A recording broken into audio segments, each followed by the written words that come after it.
Chapter 485. Outside the car window, the light rain gradually turned into heavy rain, falling on the car and making muffled noises from time to time, making people's hearts wet. I guess I have to thank the rain. Otherwise, since the last time we parted, I don't know when you would talk to me. Mr. Vince laughed as he drove. Jinwan sat quietly in the car and smiled. When she left the office building of Shine Group, she was supposed to take a taxi back to the company, but she didn't expect that Mr. Vince's car was waiting for her outside. At that time the sky was covered with dark clouds and it was going to rain. She didn't bring an umbrella, nor did she drive her own car. At that time it was still the rush hour and it was difficult to get a taxi. Mr. Vince opened the door for her to get in the car, and she didn't refuse but got in. Not long after she got in the car it began to rain. "How did you know I was here?" she asked. "Tomorrow is the weekend. I wanted to ask you out but I was afraid that you were still angry so I called Xiaoba just now. She said you were here and I happened to be working nearby so I came directly." "Have you been waiting for a long time?" Mr. Vince didn't answer, but judging from where he had parked and the other cars around, he must have been waiting for her downstairs for a long time. He had been waiting for more than a little time. 3 years, it was indeed a long time. "In fact, you don't have to hang on to me all the time." Jinwan curved her lips and said with a smile, "I can't deny that Mr. Vince is charming enough to attract many women, but my emotional world is already a pool of stagnant water. It's not worth it for you to waste your time on me." Mr. Vince just smiled and shook his head. "You should have heard that I don't want to marry. Now there's just a girl who I'm attracted to. I won't force her. What happened last time was just a momentary loss of control. I'm sorry. I promise I won't be so rude again." In fact, he only kissed her on the cheek that day, but obviously he had said a lot of words of self-reproach. "You don't have to apologize. I've long forgotten it. Let's move on. Don't mention it again." Hearing her words, he naturally wouldn't mention it again. "I heard that your company has been in contact with Shine Group recently. Why are you having meetings in Shine now?" As Mr. Vince spoke, he held the steering wheel with one hand and took out an exquisite pink candy box embellished with sequins from the glove compartment in the car with the other and handed it to her. Jinwan took a look at it, took it and replied, "It's a document issued by the government, asking MN and Shine to participate in the stadium reconstruction project together. The venue of the final meeting was decided by the leaders of the construction bureau. I'm just following orders. I've just returned to China, and if I want to establish a foothold in High City, I can't afford to offend anyone, so I have to listen to orders." "You sound like you don't want to go to Shine Group." Jinwan fiddled with the candy box in her hand, opened it and took a look at it. Instead of answering his question, she just asked, "What gift is this?" "My colleagues went on a business trip to Japan a few days ago and brought back all kinds of souvenirs. I only took this box of fruit candy and left it in the car. I plan to let you eat one every time you take a ride in my car. There are 100 candies inside. If you take my car 100 more times, maybe before you finish eating the candy, you'll already be mine," Mr. Vince said as he gave her a seemingly joking look. Jinwan picked up a candy from the box, peeled off the wrapper, and threw the pink heart-shaped fruit candy into her mouth. "I can't accept other gifts, but this candy looks beautiful and tastes sweet, so I'll accept it. It's impossible to put it in your car. Since you've given it to me, I'll take it away," Jinwan said and put the candy box into her bag. Mr. Vince didn't stop her. He smiled as if he had gotten what he wanted. "It's rare for you to receive something from me. I've never heard that you like sweets before. It seems that I don't know you well enough?" "I don't like sweets very much, but I don't mind eating them. Everyone likes beautiful things. When I'm in a bad mood, eating one can restore half of my good mood." "Why are you in a bad mood?" Jinwan was silent for a moment, looking at the rain that was getting heavier and heavier outside the car, and didn't answer. Before Xia Tian went home to give birth, she had a deep conversation with Jinwan. Xia Tian asked Jinwan if she hated Mo Jingshan very much when she got divorced.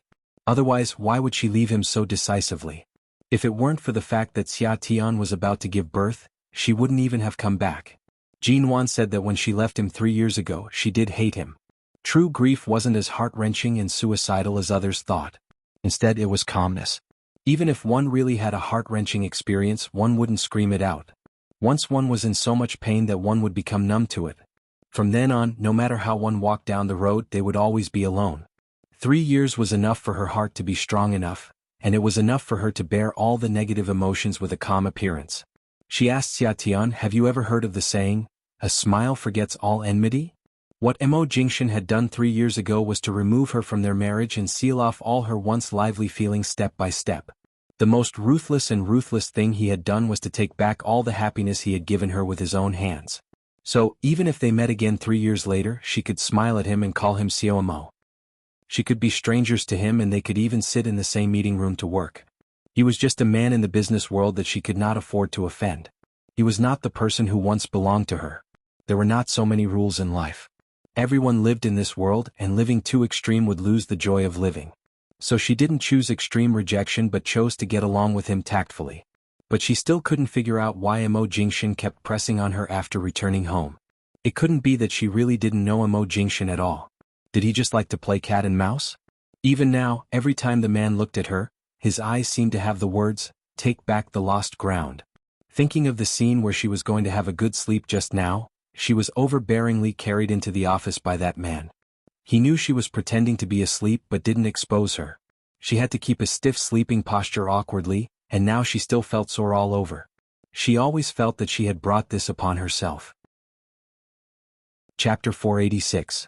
When the car arrived at Jin Wan's place, the rain had stopped, and the ground was covered with puddles of water.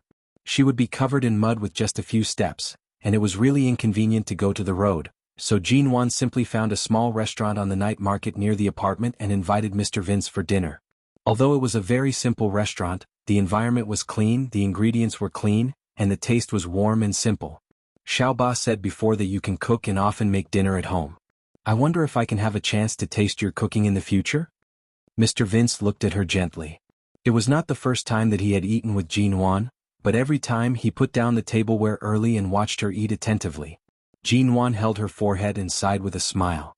My cooking skills can only fool Xiaoba and the others or feed myself. It's not good at all. Don't take her words seriously. But why do I remember that Xiaoba said that your cooking is very delicious? When she was in England, she often went to your place to eat. She also said that if she hadn't found a boyfriend and had to move to another place, she would love to be by your side every day and be fed well by you. Speaking of which, Xiaoba is just an assistant. You can treat her so well, but why do you treat me like an outsider? Jin Wan picked up the glass and took a sip of water. She swallowed and said, "You're right. I've been so good to Xiaoba, but she's still so talkative and says everything. It seems that I really can't be too good to her in the future. If she knows me too well, she won't even know when she betrays me." She paused and then said, "But she has been working for me for a long time. We've known each other for more than 3 years and we're as familiar as family. There's really nothing to treat me like an outsider." "Then I've known you for more than 3 years, haven't I? Xiaoba can often go to your place to eat, but I can't even eat a meal?" Jin Wan, Mr. Vince raised his eyebrows and looked at her with a smile. He did not press her, but he clearly had no intention of giving in. In the end, the conversation inexplicably became that Jin Wan owed him a meal. After the meal, Jin Wan prepared to go home. Mr. Vince was about to send her, but he remembered that his phone was still in the car and asked her to wait for a while. Jin Wan said no, asking him to drive back and turned into the apartment. Perhaps because of a short circuit, the streetlights in the neighborhood went out again. The road from the gate to her home was so dark that she could hardly see her fingers. The ground was covered in water. Jin Wan walked carefully in her high heels. All of a sudden her cell phone rang. She had just dug out her phone from her bag and saw that it was a call from the company. She was about to pick it up when she suddenly smelled an unpleasant stench and the stench of alcohol coming from behind her. She paused and her eyes widened. She quickly turned around to avoid the drunkard who was pouncing on her. The other party missed and staggered, almost falling to the ground. His mouth began to clamor, Wifey, you're finally back. Why are you hiding?" To be called wifey by this short, fat, sweaty and alcoholic man, Jin Wan shuddered and took a step back to prevent him from pouncing on her again. "Wifey, come home with me. What else does that man have aside from some stinky money? How can he love you as much as I love you? Come home with me." The drunkard stared at her, speaking crazily as he pounced on her again. Jin Wan dodged again. She was about to turn and quickly return to the entrance to call the security guard when the drunkard used all his strength to grab her hand and pull her back harshly. Jin Wan was almost thrown into his embrace by this forceful tug. With great difficulty she moved back a little and shouted angrily, "You've mistaken me for someone else. Let go of me. Don't think that I won't recognize you just because you found a rich man and are dressed so beautifully. Wifey, come home with me." Jin Wan was about to push him away harshly. However, just as she raised her foot and was about to stomp on his foot, a black shadow suddenly rushed over and punched the drunkard's face. The drunkard took several steps back and fell heavily to the ground. Jinwan's eyes lit up. Jinwan's eyes lit up. Jinwan was startled. She turned to see that it was Mr. Vince who had rushed over and pinned the man to the ground. After punching the drunkard again, Mr. Vince stood up and grabbed Jinwan's wrist. He asked with a serious and concerned expression, "Are you all right?" Jinwan shook her head. She wanted to say that she was fine. In fact, it should not be much of a problem for her to deal with a drunkard like this. However, she did not expect Mr. Vince to suddenly rush over. Mr. Vince's expression was ugly. He was about to bring her to the security guard of the condominium to settle the score. They actually allowed such a person in. However, the drunkard who had fallen to the ground suddenly stood up and cursed, shouting, "Damn it! Bitch! This old man treated you so well, yet you still ran off with a rich man. I'll kill you." As he spoke, he suddenly pulled out a fruit knife from his pocket. His eyes were bloodshot as he charged forward. By the time the two of them realized that this drunkard who had suddenly appeared was actually carrying a knife, there was already a flash of silver light. Jinwan's heart jumped fiercely as she rushed to shout, "Careful!" Mr. Vince's eyes were sharp and his hands were nimble. He pulled Jinwan to the other side of his body, protecting her while instinctively raising his arm to avoid the drunkard's fruit knife. However, the knife ruthlessly slashed across his arm, leaving a bloody wound. The drunkard's eyes were bloodshot as he raised the knife to stab down again. At this moment, the security guards had already heard the commotion. 3 or 4 of them rushed over and pressed the drunkard onto the ground. The drunkard continued to curse but was unable to stand up. Jinwan rushed to grab Mr. Vince's arm. She pursed her lips and said, "Using your arm to block, do you think you're an iron wall? Come home with me. I'll help you wash your wound." Mr. Vince originally wanted to say that it was only a fruit knife wound and that it was nothing serious.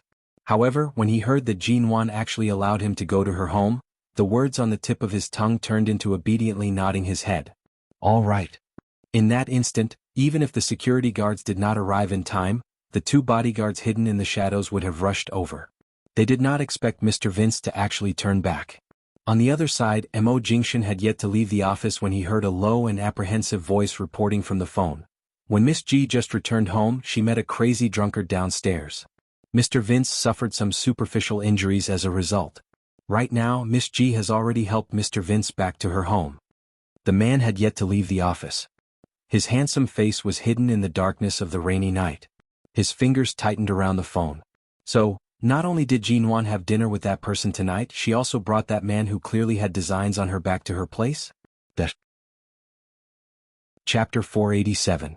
The door opened with a beep. Jinwan rushed to support the man behind her and walked in. As she walked, she quickly pressed on the wall to turn on the lights. "Come on, sit down first. I'll help you wash your wound."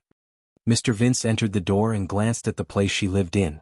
The first thing he saw was that the living room was neat and tidy. It was not as messy and full of things as she usually said.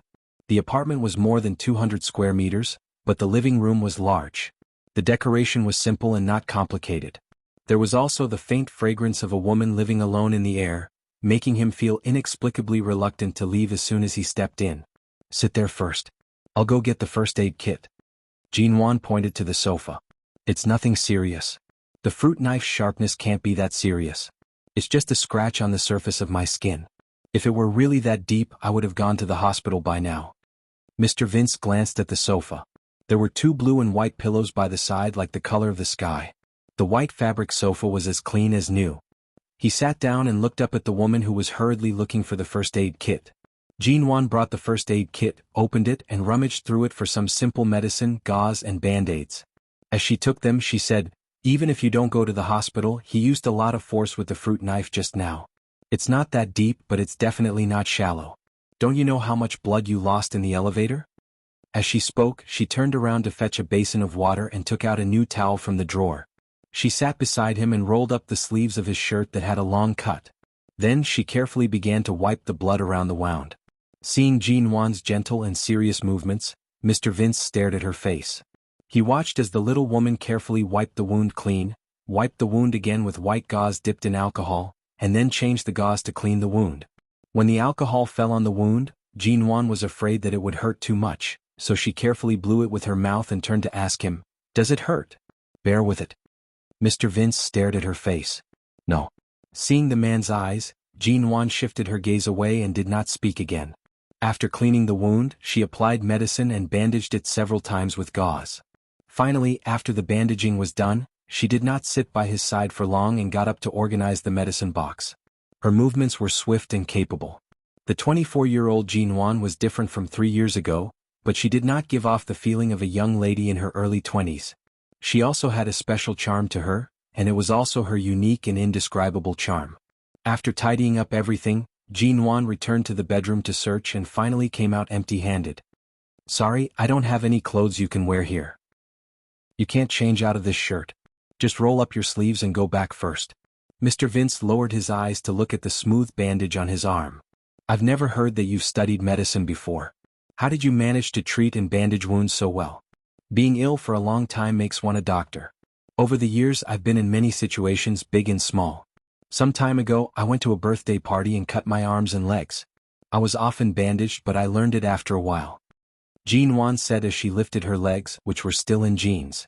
Didn't you notice that I was still wearing long sleeves and trousers on such a hot day? The wounds had not disappeared yet.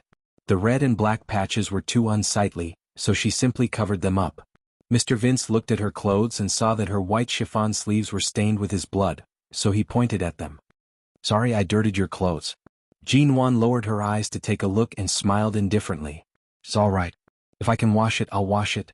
If I can't, I'll change. Anyway, I have a lot of clothes. I still have 2 boxes of clothes I left in High City 3 years ago. I don't need 1 or 2 more. As for you, if something like this happens in the future, don't block it with your own hands. It's just a fruit knife. If it's an axe, your arm will be broken.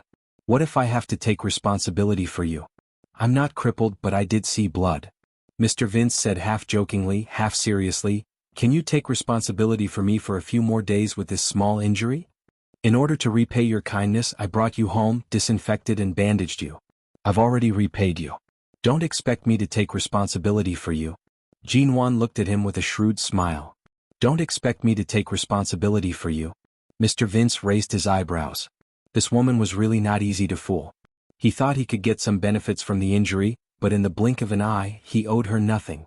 Mr. Vince sighed with a smile. Forget it. I'm happy to lose to you. He paused and looked around the place where she lived. After knowing you for so long, I can finally sit in your house for a while. It's really a good reward for me.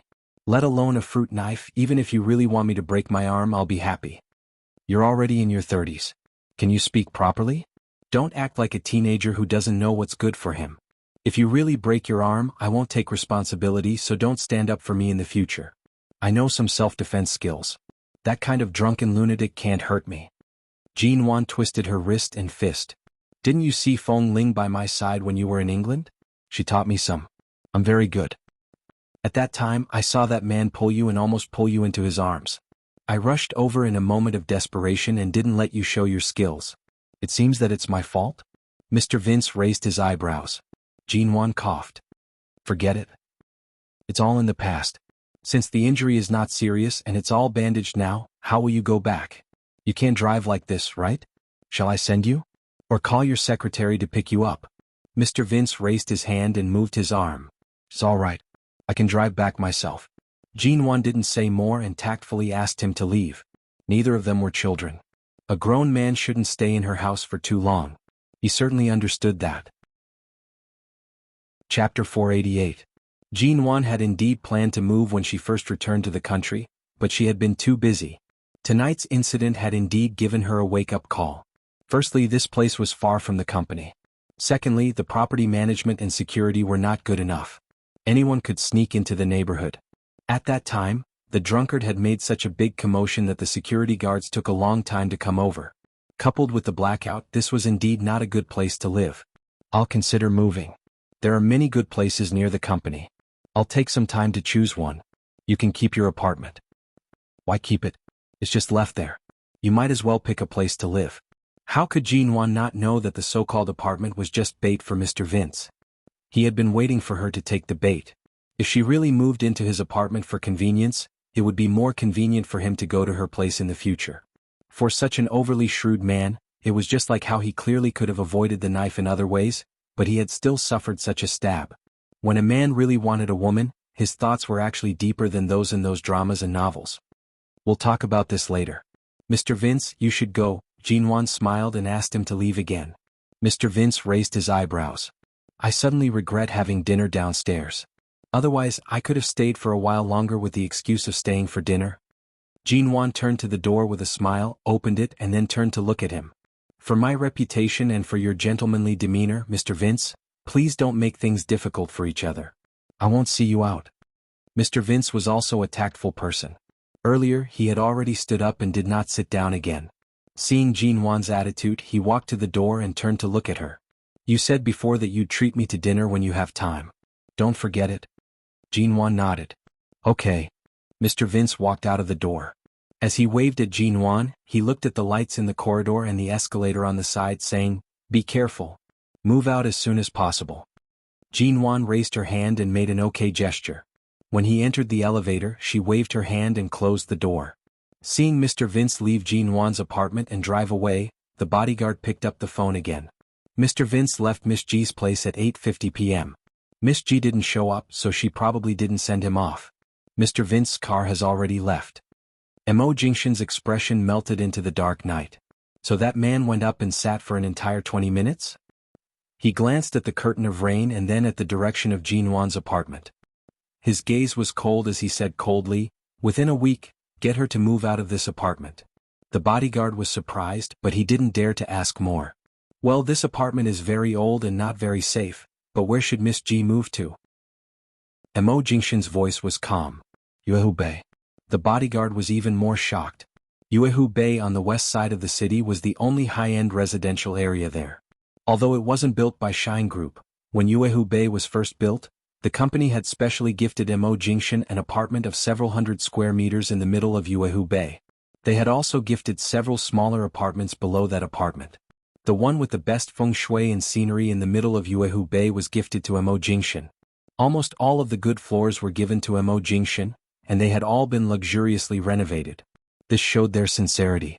However, after the gift, Mo Jingshan had never moved there. Everyone knew that it was a good place in the west side of the city. It was close to various office buildings and commercial streets. In the middle of it was High City's famous Yuehu Bay. The environment was good and it was a secluded holy land in the bustling city. But how could he successfully get Miss G to move there? The next day, Jinwan went to the company and found some time to look at the nearby houses online. Regardless of whether it was an apartment or a normal residence, there were only 2 or 3 residential areas that were close to the company and comfortable to live in. However, the strange thing was that there were almost no houses that satisfied her satisfaction. Her first choice was Yuehu Bay, but it was said that Yuehu Bay was not only expensive, but many of the particularly good apartments had already been sold. The remaining empty apartments and residences could barely see the lake in the area. The second choice was the other 2 residential areas near Yuehu Bay, namely Jinmei International and Kuli Residence. The better ones were the nearby European-style villas. She lived alone and a villa was too exaggerated. There weren't many beautiful sceneries in the west side of the city. The only one was Yuehu Bay, which had the best reputation and was the most expensive. However, no matter how she looked, she couldn't find a place she liked. She didn't know why the apartments in the middle had been sold at a price of 70 to 80 million yuan. Although there were many rich people in High City, they wouldn't all gather in the west side of the city. There were clearly more rich people in the south, north and east side of the city. Xiao Ba saw that she was looking at houses and came over to ask, Boss, are you moving? Aya, are you looking at Yuehu Bay? And Xiao Ba suddenly pointed downstairs. I just saw Yuehu Bay's property management holding an event downstairs. They said that the owner of the best building in the middle asked the property management to sell it because he has been abroad for a long time. Do you want to go take a look? Which is the best building? Jinwan opened the overall map of Yuehu Bay. After looking around, she decided on the 3 buildings between A1 and A3. If it's one of these 3 buildings, I'll go take a look. Otherwise, there's no need. It really seems to start with the letter A. Anyway, there's nothing to do now. It's fine if you go downstairs and take a look. It was indeed time to move. Hearing this, Jinwan got up and looked out the window. Xiao Ba came over and pointed in a direction not far away. Sure enough, she saw Yuehu Bay's people holding an event there. She went downstairs, picked up the flyer sent by the property management and looked at it. Then she walked over and asked in confusion, Can the upper 5 floors of Yuehu Bay's A1 be sold? Yes, the owner of these 5 floors has been abroad for a long time. There's no use for the houses in the country, so they asked us to sell them on their behalf. This building happened to be in the center of the lake view that Jinwan particularly liked. She liked to live by the water, whether by the sea or by the lake. The scenery was good, the air was good, and it was close to the company. She heard that the property management here was also very good and safe. Chapter 489. He had heard from others that the apartments in Yuehu Bay were very difficult to buy. Even the few apartments with average scenery were very difficult to buy, and one had to go through all kinds of checkpoints and procedures to buy one. But it only took Jinwan less than 2 days to complete the real estate transfer procedures. The next night the house belonged to her. She bought the one below the top floor of Block A1. It was 150 square meters, enough for her to live in. More importantly, the view was as good as the top floor, and the wide balcony faced the center of Yuehu Lake.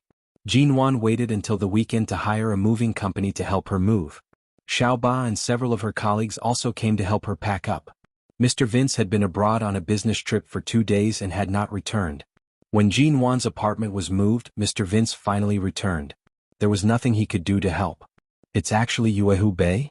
On the phone, Mr. Vince had just gotten off the plane. He called Jinwan from the airport and learned that she had moved to Yuehu Bay on the west side of the city.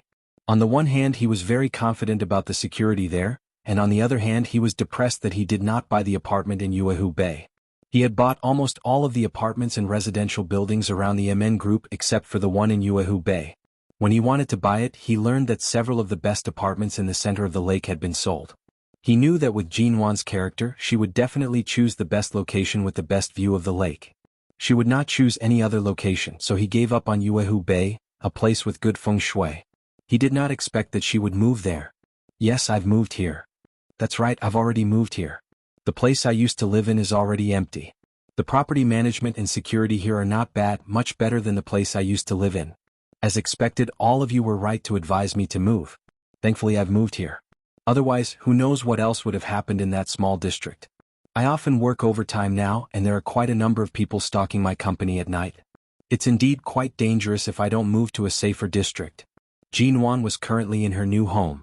As she spoke to Mr. Vince on the phone, she pushed open the floor-to-ceiling windows and stepped onto the balcony. Under the summer breeze, she admired the most beautiful view of the Moon Lake in the West District.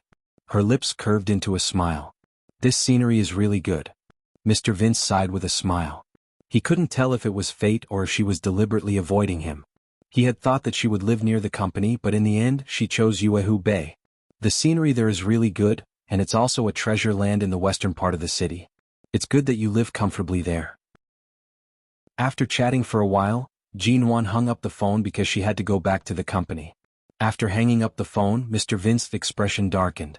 He picked up his cell phone and dialed another number.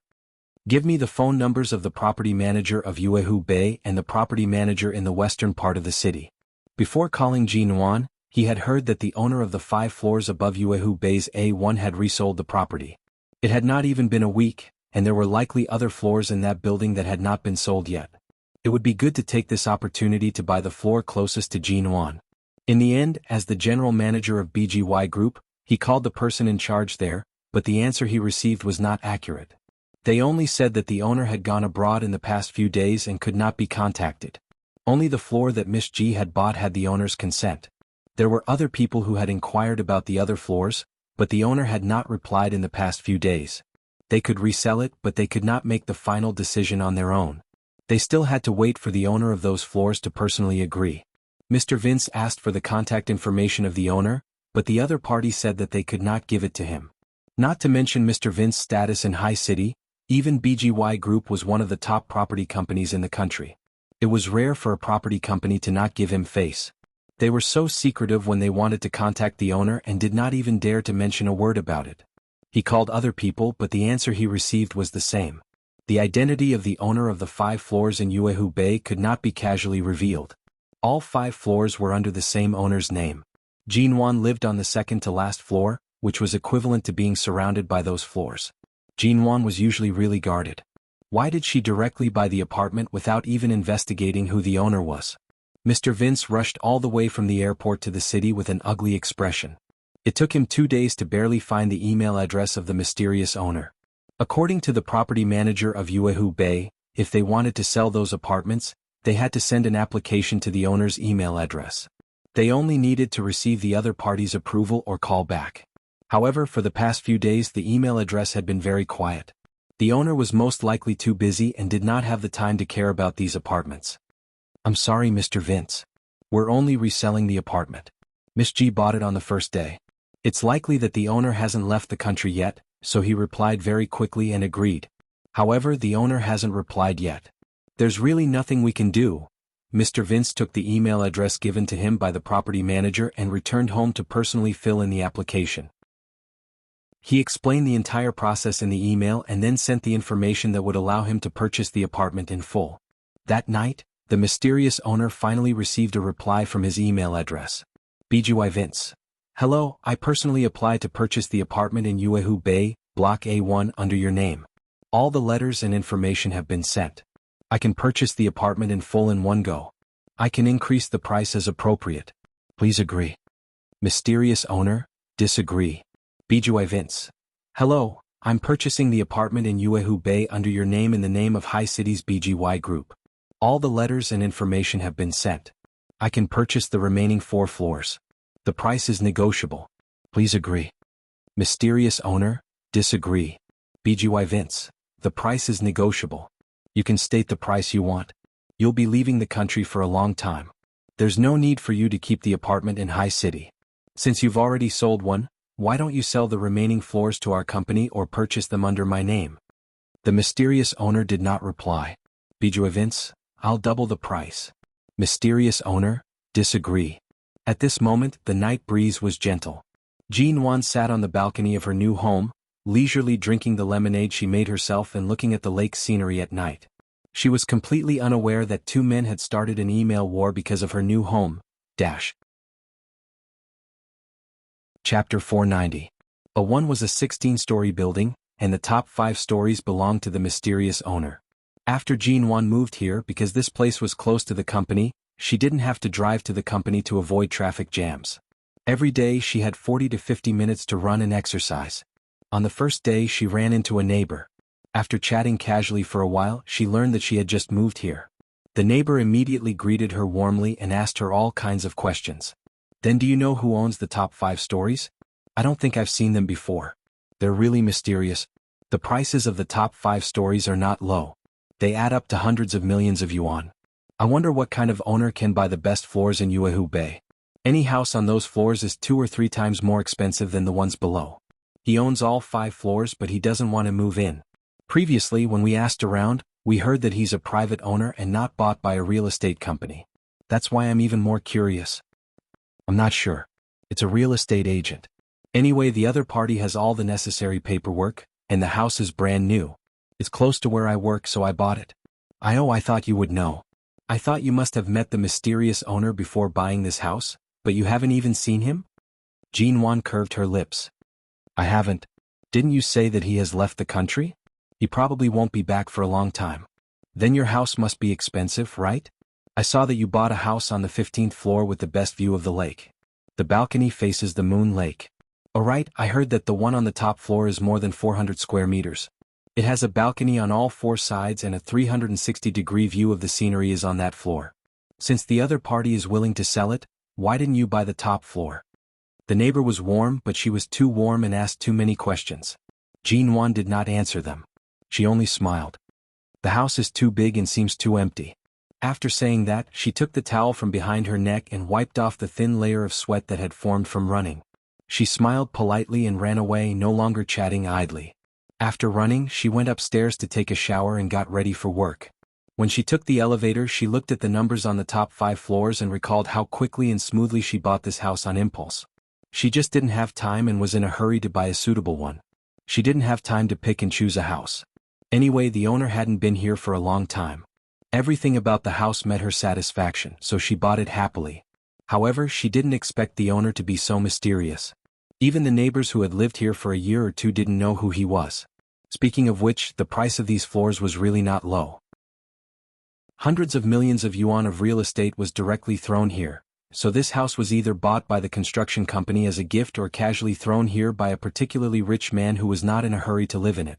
She thought about it and felt that such a rich man shouldn't have any evil intentions. Besides, the property manager said that the owner had never lived here, so she bought it with confidence. After taking a shower, she went to work. 2 days passed peacefully. Suddenly, she received a call from Xia Tian at 11 o'clock, saying that she was about to give birth and was about to enter the delivery room. Jinwan jumped up from the bed in shock. By the time she arrived at the hospital in the city center, it was already 20 minutes later. At this time, Xia Tian had already entered the delivery room. There were many people standing outside. She raised her brows when she saw a man dressed in a black SWAT police uniform push through the crowd and rush in. The moment he entered, he immediately grabbed the doctor and asked her how she was doing with a serious and concerned expression. Jinwan stood by the side and raised her brows. It seemed like this was the SWAT big brother Xia Tian mentioned earlier. She saw the bars and stars on his shoulders. It seemed like he had made many contributions in the anti-drug missions at the border this year. He was actually a colonel. He was really low-key when she met him at the police station. Xia Tian had called her before entering the delivery room. She had complained about how she didn't know when her man would come back, but now he had already rushed to the delivery room. Not bad, he was in time. At the very least, he didn't miss Xia Tian giving birth. Xia Tian was usually straightforward and generous. Although she only had Jinwan as her best friend, she had many other close friends, especially her colleagues from MN Group. Right now, many of them had rushed over. They all thought that her man wasn't by her side and were afraid that she would be alone in the hospital, so they rushed over to accompany and help.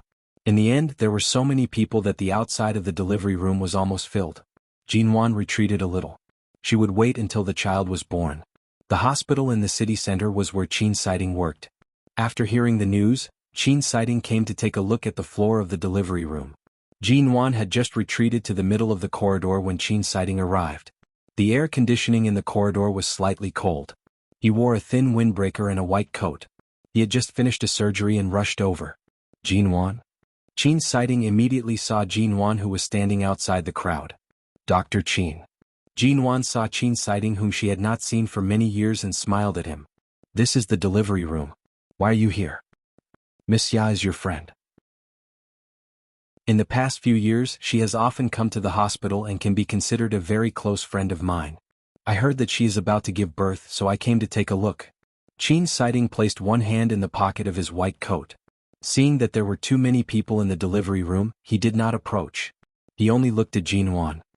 I haven't seen you for 3 years. You look good. Jinwan, it's okay. No matter how one lives alone, one can always be happy. No matter how hard it is, at least the benefits are proportional to the effort. Qin Siding lightly curved his lips. That's good. Men usually did not talk too much about relationships with women, nor would they gossip too much about other people's relationships. However, seeing that Jinwan seemed to be very happy living alone, he thought for a moment and did not tell her about Mo Jingxin's completely different state in the past few years. Chapter 491. They didn't talk much. Jinwan didn't even ask about Shernyange. After all, she didn't even have a good relationship with him. How could she be qualified to care about someone else's relationship? However, she could tell from Xiao Lui that Xiao Lui's attempt to snatch Shernyange had failed. Xia Tian gave birth to a son. Jinwan did not sleep for the entire night and busied herself. She only sat in the maternity ward when the sun rose. She teased the little fellow who had already opened his eyes while listening to Xia Tian flirting with her little brother's SWAT officer. You only came back after I was pregnant for so long. I thought you were going to abandon us. You still know to come back. Why don't you just shed blood for your motherland and stay at the border for the rest of your life? Why did you come back? I submitted an application to the higher-ups. I won't be leaving for a few months. Who cares if you leave or not?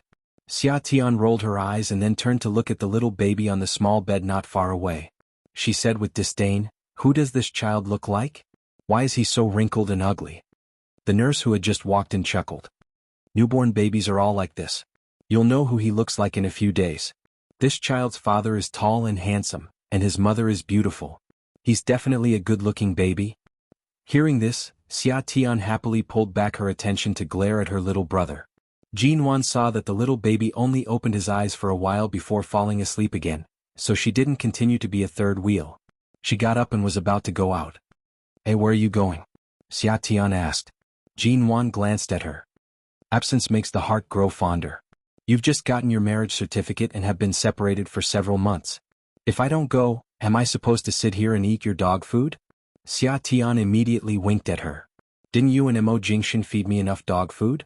This is called an eye for an eye. You have to eat it even if you don't want to. Jinwan, she directly pulled the door open and left without looking back. When she came back with some tonics in the afternoon, Xia Tian remembered to introduce her. Well, Jinwan is my best friend. When you interrogated me at the police station, it was she who stood up for me. I've mentioned her to you many times. There's no need to introduce her. As she spoke, she pointed at the handsome policeman beside her. This is my child's father, Ling Jichen. Jinwan and the policeman politely nodded at each other. If it weren't for the fact that she really wanted to see Xia Tian's baby, she wouldn't have continued to sit here and eat dog food. She had thought that the two of them would have finished talking in the morning, but in the afternoon she heard Xia Tian lying on the bed moaning and complaining. Let me tell you, I'm the only one who can't get the credit for running to the border. If I cry and make you come back every day, you won't get the credit. Then you'll be kicked out of the army and have to go home to inherit the family business, counting bills every day until you die of exhaustion. The policeman nodded thoughtfully. Indeed, without a daughter-in-law as generous as you, I would have to obediently go home to inherit the family business. Just thinking about it makes me feel miserable. All right, I'll give you the credit. Xia Tian snorted again. Jinwan's scalp turned numb from the dog food. Hey, by the way, Nwan, I heard from Xiaoba that you moved. What happened? Did someone really follow you where you lived previously? Xia Tian suddenly looked at Jinwan. No, it's just that I met a drunkard on my way back. Considering that the environment where I lived previously wasn't very safe, I moved away. Jinwan gently touched the little baby's hand as she answered. That won't do. It's not safe for you to live alone. Feng Ling doesn't have time to accompany you right now, does she? How about this? I'll ask my child's father to find you an intern from the special police force or something. Find someone skilled to be your bodyguard. As she spoke, Xia Tian raised her head to look at the man by the bed who was dressed in a sharp police uniform but had a gentle gaze. Do you have any suitable candidates? Find someone smart and good at martial arts. That's right, it's best if he's single. Someone handsome. Jinwan. This week, Jinwan found that someone seemed to have moved into Yuehu Bay again. There were several cars transporting new furniture in the residential area that was usually off-limits to cars. At the same time, she found that the furniture seemed to have been moved into A1 building. Many of the neighbors whispered that they had inquired about it and found that the furniture was to be sent to the top floor of the 16th floor. The top floor? Was it the one above her, that apartment of more than 400 square meters? Was strange. A few days ago, Mr. Vince had told her to pay attention to her safety when she returned home. After all, the 5 floors closest to her were empty, and she was the only one living there. He also said that he had tried to contact the mysterious owner of these 5 floors in the name of his company, wanting to purchase the best units in these few floors of Yuehu Bay, but was rejected. After that, he had not been able to contact the mysterious owner. He also said that he did not know the identity of the mysterious owner, and that she had to be careful at all times. He also said that she had to set up more protective measures for the locks and door passwords of her home. Didn't he say that even the property management couldn't contact the owner, so the apartment couldn't be sold for the time being? But why did the furniture on the upper floor suddenly move in? These 5 floors seemed to have been luxuriously renovated when they were built, and all the materials used were top-notch. Apart from the furniture, electrical appliances, and daily necessities, everything else was well renovated and didn't need to be refurbished. That was why she could move in so quickly. So the 16th floor, the apartment was sold? Someone was going to move in? Miss, please make way. 2 workers who were moving a wine cabinet passed by. As Jinwan was standing in the middle of the apartment's main entrance, they had to ask her to make way. Jinwan hurriedly turned to the side to make way for the 2 workers. She then turned to look at the wine cabinet the 2 workers were moving. Earlier, she saw the workers moving the various tables and chairs in the study. Now they were moving the wine cabinet. The colors were all black, white, gray or dark blue. These colors. So the new tenant on the 16th floor was a man? Jinwan got off work early today and wasn't in a hurry to go upstairs. She simply sat on the bench by the lawn and watched the workers move things. Bed, sofa, coffee table, cupboard. Moving around, she didn't see anything like a crib or a child's bed. She also didn't see anything like a dresser that women could use. From this, she concluded that the new tenant on the 16th floor was a single man. When the workers came down, a neighbor asked curiously, "Has the apartment on the top floor been sold as well? Who's going to move in?" Chapter 492. In the past 2 weeks after Jinwan moved into Yuehu Bay, she was either at the company at home, or at Xia Tian's place to see the baby every day. She had little contact with other people. The security facilities here were too perfect. Mr. Vince wanted to wait for her downstairs like before, or pick her up on the excuse that she was far from the company, but these reasons seemed unrealistic. As a result, he had been struggling to find an opportunity to see Jinwan recently. It was rare for him to learn from her secretary that Jinwan would get off work at 4 o'clock today, and knowing that she had nothing to do tonight, Mr. Vince had been waiting for her since 3 o'clock in the afternoon. When Jinwan came out of the company just after 4 o'clock, she saw Mr. Vince's car parked downstairs of the MN Group's office building. The man got out of the car and had been waiting for her for a long time. "Where are you going? Shall I give you a ride?" He opened the car door and motioned for her to get in. "No, I drove to the company today. I plan to visit Xia Tian first. She has been discharged from the hospital after giving birth. I'm going to buy some milk powder and clothes for her." "In the past 3 years you have not been in High City, and I have been in touch with CEO Xia often. I haven't visited her since the baby was born. Why don't I go with you today?" Jinwan was about to decline him, but hearing this she couldn't refuse his kindness on Xia Tian's behalf. She paused and said, "All right, I'll give you her address. You go there first. I'll buy some things and drive there myself." "Let's go together. I can't go empty-handed." "All right, let's go together." Jinwan got in the car and pointed to a shopping mall nearest to where Xia Tian lived. It was said that there were many baby shops there. Mr. Vince accompanied her to a baby store to buy several cans of imported milk powder, baby clothes and various toys. He also bought some nutrition products for Xia Tian. She thought there wouldn't be a lot, but there were still a lot of big and small bags. She didn't want Mr. Vince to help her, but she had no choice but to let him carry 2 big bags back to the car. When the two of them walked out of the nursery shop, it was already late at night. It was really inconvenient to drive the car that was parked across the road here, so the two of them carried a pile of baby products across the road. Jinwan was all smiles as she looked at the baby clothes in the bags. It turned out that a child's clothes could be so small. Let alone visiting a child, just a small piece of clothing was enough to melt a person's heart. In the traffic, a black Bugatti was hidden among the many cars, and the headlights were dazzling. The man in the car watched Jinwan cross the road with a pile of baby clothes in her arms and watched her softly follow Mr. Vince to the parking lot across the road with a smile in her eyes. Shenmu, who was driving, also caught a glimpse of Jinwan. He immediately had a bad feeling and looked at the rearview mirror, only to see that his CEO Mo's eyes, which were usually indifferent, were deep and dangerous. It was not difficult to guess why CEO Mo's expression was so cold at this moment. It was rare for him to have a dinner party in the West City district, but he saw such a scene on the road. Even Shenmu couldn't help but sigh, not to mention CEO Mo. Miss G and Mr. Vince came out together with so many baby clothes, talking and laughing, looking a little warm and sweet, like a loving couple who had been married for a long time.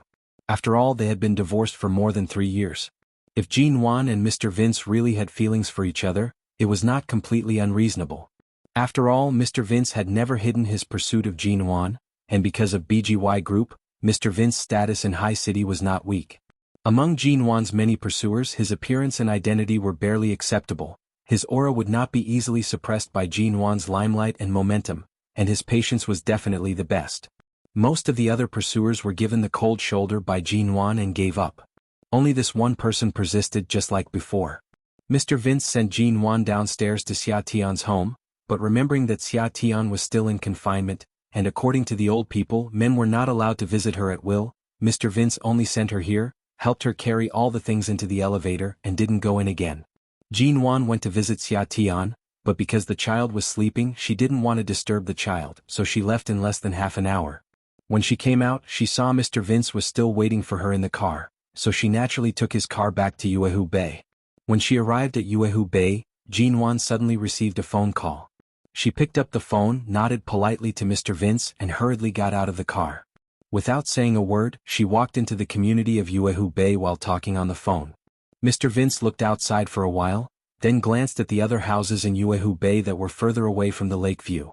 He was considering whether he should settle for the next best thing and buy another house here, at least to shorten the distance. Jinwan had already walked far away. He opened the door and got out of the car.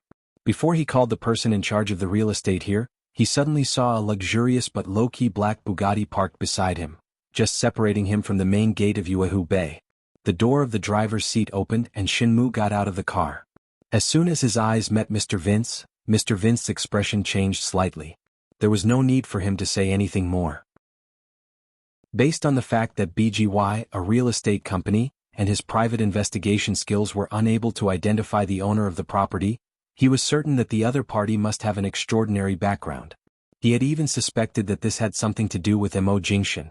But now, seeing this black Bugatti and Shinmu getting out of the car, he instantly understood everything. Mr. Vince, what a coincidence to meet you here. Shinmu smiled. What's wrong? Did you chase Miss G all the way here? Mr. Vince's thoughts paused for a moment. He looked past Shinmu, who was smiling like a fox, to the car behind him. He glanced at the back window of the car and said calmly and indifferently, "It is indeed a coincidence. Seems that my guess is right. I'm afraid the owner I've been unable to contact is CEO Mo himself?" Shinmu smiled. "We've all been in the business world for a long time. There's no need to explain everything. Mr. Vince has always been shrewd and difficult to grasp. When it comes to relationships, I advise you not to touch anyone you shouldn't touch." Chapter 493. When Jean Wan first went to England, although she said that she had let go of him and that everything was over, she would often stare blankly alone. It wasn't easy for her to finally get over that stage and completely dig the 3 words Mo Jingshan out of her life. She lived a different life. He was happy that she returned to High City, but on the other hand he was worried. He wasn't sure what Mo Jingshan planned to do with her. And now, it seemed that Mo Jingshan never intended to let go of her. Although Yuehu Bay is a good place, the west side of the city is still remote. I never expected that CEO Mo would deign to come here. Mr. Vince's eyes were still fixed on the car window as he spoke. Shinmu put one hand in his trouser pocket and chuckled. "Mr. Vince, I never expected that you would even dare to chase CEO Mo's ex-wife. You've been chasing her for 3 years, but you still haven't succeeded. What's the point of waiting silently like this? Miss G moved here not only for her own safety, but also to guard against you, right?" Shinmu could stay by Mo Jingshan's side for so long not only because he was good at dealing with people, but also because he knew what he should say and what he shouldn't say. He was especially good at grasping people's hearts, just like this shrewd Mr. Vince. He knew him very well. Mr. Vince sneered. "I don't know who she's guarding against, but I believe your CEO Mo must know better than me. Whose place does the 5 floors of Yuehu Bay belong to? Tell me, should I remind her or not?" At this time, the black rear window of the low-key car slowly rolled down. The man in the car looked at the people outside with deep, unruffled eyes, and his voice was cold and slow. "I've always heard that the general manager of BGY Group is a rare person who stepped into the upper class with his own shrewdness and identity without a background. As long as you're sure you can bear the price, I don't mind you giving it a try." Mr. Vince sneered. "CEO Mo, you've been in the business world for so long. You're an outstanding member of the upper class, and it's rare for you to be sober and have a good grasp of everything. We've already divorced. There's really no need to disturb Jean Wan's life." Mo Jingshan had already retracted his gaze, not giving him a single glance. His gaze seemed to be stained with the coldness of the night. "This is my problem. Based on your current status as BGY's general manager, you wish to pursue the leader of MN Group. Mr. Vince, are you overestimating your own charisma, or are you presumptuously assuming that Jean Wan's gratitude and kindness toward you is because she treats you differently?" There was a hint of displeasure and embarrassment hidden on Mr. Vince's face, but it happened to hit the nail on the head. Jean Wan's patience and compromise with him was indeed because he had helped her during her most difficult years in England. But because he didn't want to hear the word gratitude, she didn't say it out loud. But now, Mo Jingshan had directly pointed it out. Mo Jingshan's cold face did not reveal any emotion. From his indifferent expression, Mr. Vince could tell that Mo Jingshan had long found him an eyesore.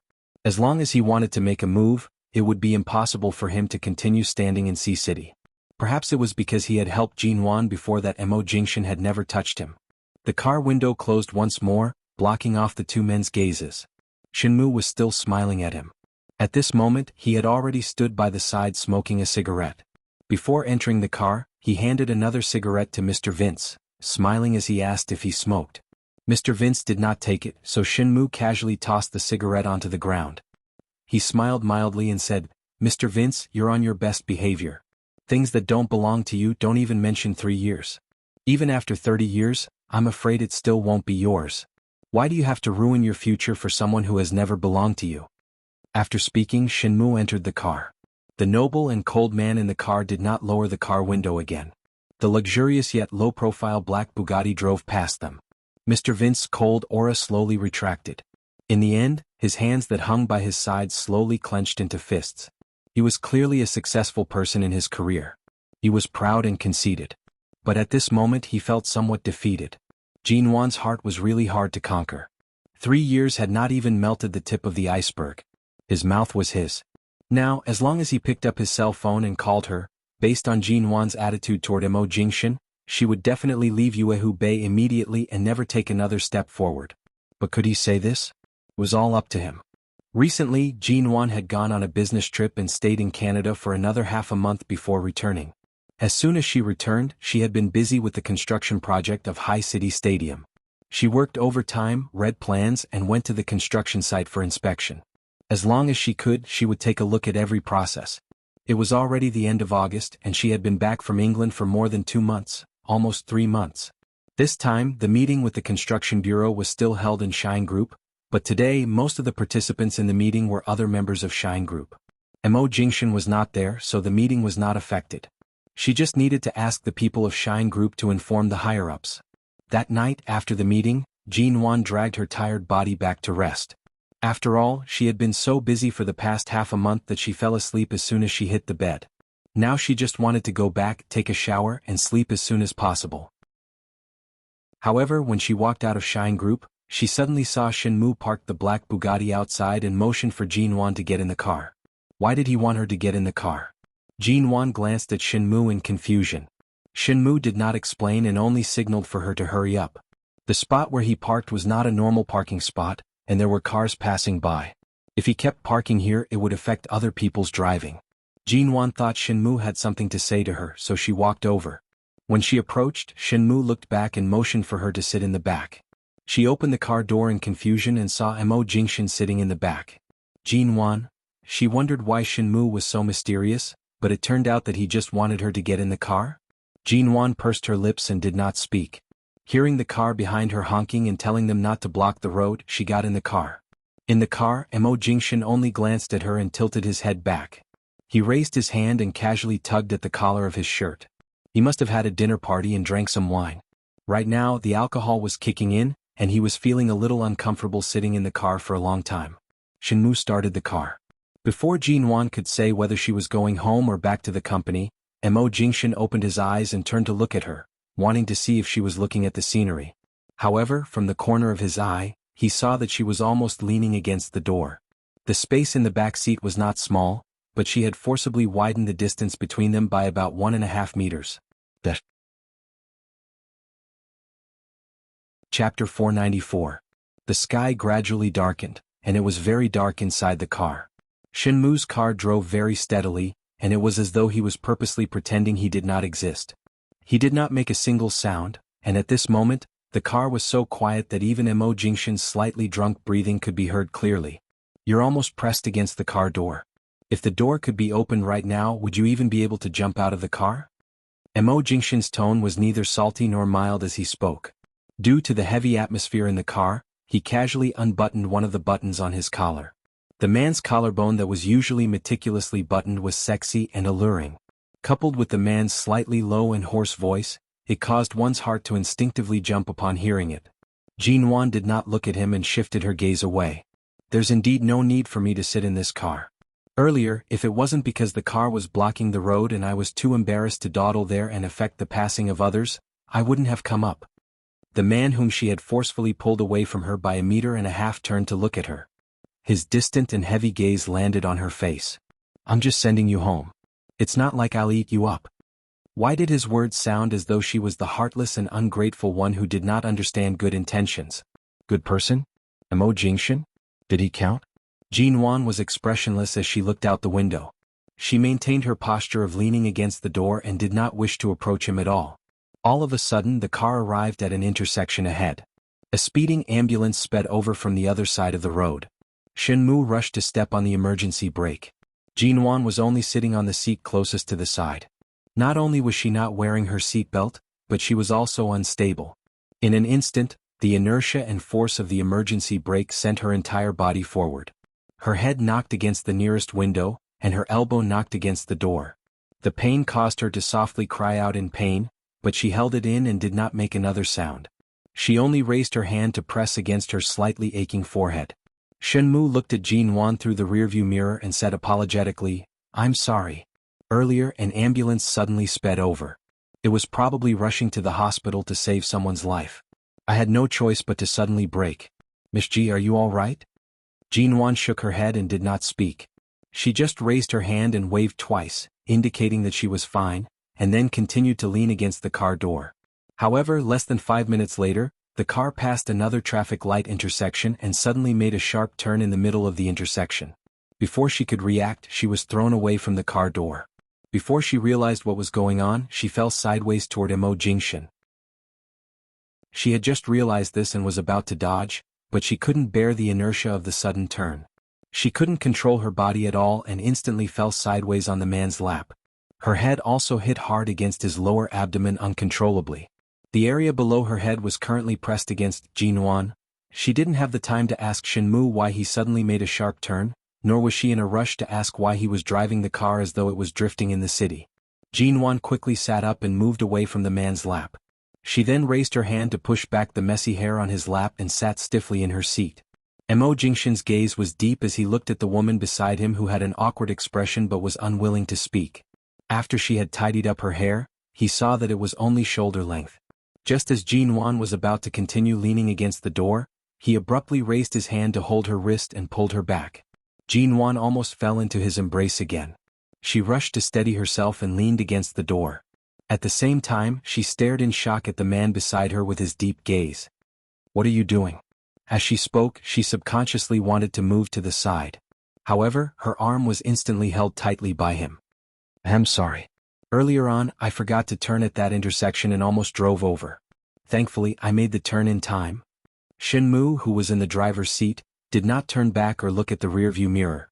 He only gave a perfunctory explanation. Jinwan was speechless. Shenmu, this bastard. Although he didn't brake on purpose earlier, the turn earlier was definitely intentional. Jinwan moved to withdraw her hand from Mo Jingshan's palm. However, the man turned around by her side and pressed his long arm against her shoulder, trapping her between the leather car seat and his body. When Jinwan's cold gaze landed on him, his black eyes narrowed and he wrapped his arm around her shoulder, trapping her in his embrace. Finally, he saw the coldness in Jinwan's eyes turn into shock and resistance. However, all her struggles were easily suppressed by him. Instead, the two of them moved even closer to each other. She was almost pressed against the seat by him, unable to move at all. "Mo Jingshan, what are you doing?" In the darkness of the car, Jinwan's complexion turned slightly pale due to his forceful approach. The man placed one hand on the back of the seat behind her and held her with the other, trapping her in his cool breath. He lowered his eyes and looked at her unhappy face from such a close distance. Her slender and soft body kept struggling in his embrace. His gaze was dark and heavy as he said, "Get out of the car." She could clearly feel that these two words were not meant for her. He was asking Shenmu to get out of the car. Jinwan stared at him in disbelief. "Mo Jingshan, what do you mean?" However, Shenmu had already parked the car by the side of the road in a timely manner. Then he quickly disappeared from the car. The moment the driver's door was slammed shut with a ping, Jinwan's heart leaped to her throat. It was one feeling to have a third person in the car, but it was definitely another feeling when it was only her and Mo Jingshan in the car. "Don't move. If you move again, I can't guarantee what will happen in this car." The man's voice was low and warm. He looked into her eyes and suddenly chuckled, but his voice was low. "You know, I drank tonight." Jinwan froze and stared in disbelief at the man who openly expressed his intention to commit violence while drunk. Her heart felt stifled. So, just because he smelled of alcohol, he wanted to take the opportunity to act crazily? Jinwan immediately sneered mockingly. For so long she had thought that she could be tactful and maintain a proper distance with him, but she did not expect that one day Mo Jingshan could also be so shameless to this extent. Chapter 495. With that, she pushed hard against his chest but failed. She said coldly and angrily, "Mo Jingshan, you've tortured me enough 3 years ago. Now it's all over. Please let me go. Let's part on good terms. Don't make me suspect that you've fallen in love with a game of cat and mouse. I just want to stay far away from you. Go as far as you can." Before she finished speaking, Jinwan tried to move aside again. All of a sudden, the cell phone in her bag rang with a melodious ringtone. She immediately raised her eyes and coldly stared at him. When the man paused slightly because of her cell phone ringing, she took the opportunity to push him away harshly. She hurriedly moved aside and picked up her cell phone. When she saw that the caller ID was Mr. Vince's number, she recalled that she hadn't received his call or heard any news about him in the past half a month. Even if they didn't have time to meet in the past, Mr. Vince would often call to ask about her well-being. It seemed that they hadn't contacted each other in the past half a month. Jinwan only hesitated for a moment before answering the call. "Hello, Mr. Vince." Jinwan calmed her slightly ragged breathing due to the violent struggle earlier. Mo Jingshan watched her try to suppress her calm expression as she answered the phone. When he heard her soft and gentle voice when she called him Mr. Vince, his expression darkened slightly. Mr. Vince asked on the phone, "You're back? You've been in Canada for so many days. Are you all right?" "I'm fine. It's just some work. I can't leave there. I just came back 2 days ago." Jinwan's breathing had calmed down, and her voice sounded gentler and more patient than before. It was very quiet in the car, so quiet that Jinwan could hear the man's voice clearly on the phone. Mr. Vince smiled gently. "That's good. I'm also abroad these days. I don't have time to go back in the near future. You can contact the vice president of BGY Group. If you have any problems, call me. I'll try to help you." "Why did you go out again? Didn't you say you'd stay in the country for a while? Isn't BGY Group about to promote you?" "My promotion won't be delayed, but I'll probably be in charge of the branch companies in other regions. It may be a long time before I can return to High City." Mr. Vince's voice did not reveal any emotion, but Jinwan somehow felt that he had something on his mind. But after all, this was a job transfer. No matter what kind of worries he had, it was not something she should ask. Usually she wouldn't say much. She would just wish him the best, but when she raised her eyes to meet Mo Jingshan's gaze, she pursed her lips. She didn't know what she was thinking, but perhaps she was really angered to the point of rebelling. She subconsciously said, "Then be good outside. Come back soon, take good care of yourself, and don't make me worry." The moment the woman's words left her mouth, Mo Jingshan listened to her soft and sweet voice. His eyes narrowed and he did not say a word. However, the sudden change in her tone made Mr. Vince feel something was wrong. Although he was touched by her rare concern for him, he still asked, "Who are you with now?" Before Jinwan could speak, the phone in her hand was suddenly taken by Mo Jingshan. She raised her eyes to glare at him, only to see that the man was holding her phone and indifferently and coldly spitting out a word. "Me."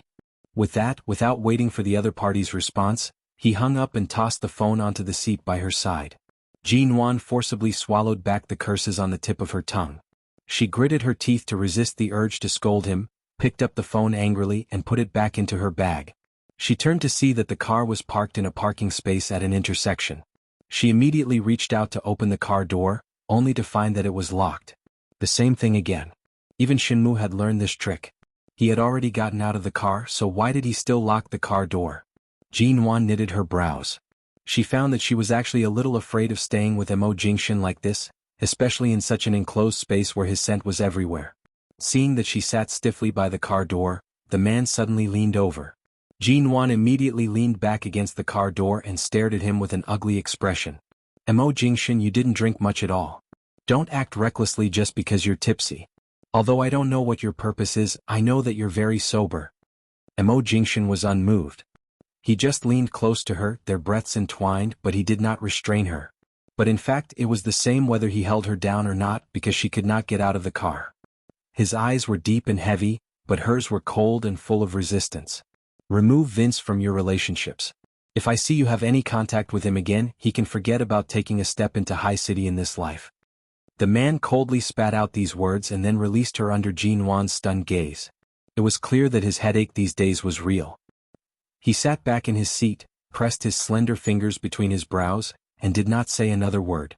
Jinwan stiffly leaned against the car door for a long time before she gradually returned to herself. "Was it you who prevented Mr. Vince from returning to High City for the time being?" "No, for the sake of him helping you through several difficulties, I won't touch him." Mo Jingshan put down his hand that was originally pressed against his brows and turned to look at her guarded eyes. "But if you continue to maintain an ambiguous relationship with him, I can't guarantee that I won't be able to control my hand." After confirming that he was not despicable enough to touch Mr. Vince, Jinwan's heart finally calmed down a little. But what did this mean? A threat? She coldly looked at him. Isn't Shine Group very busy? But why do I see that you're so free that you even care about your ex-wife's love life? We divorced a long time ago, didn't we? Emotionally, we broke up and legally we have no relationship. Why do you care if I have an ambiguous relationship with Mr. Vince or some other guy? As she spoke, Jinwan's face turned a little pale. At this time, Shinmu opened the car door and returned to the car. The moment the door was opened, the lights in the car automatically turned on, clearly illuminating Jinwan's pale face. Mo Jingshin glanced at her and then glanced at her, seemingly inadvertently covering her stomach with her hand. He glanced at the time and asked in a low voice, "Didn't you have lunch?" Jinwan was too lazy to talk to him.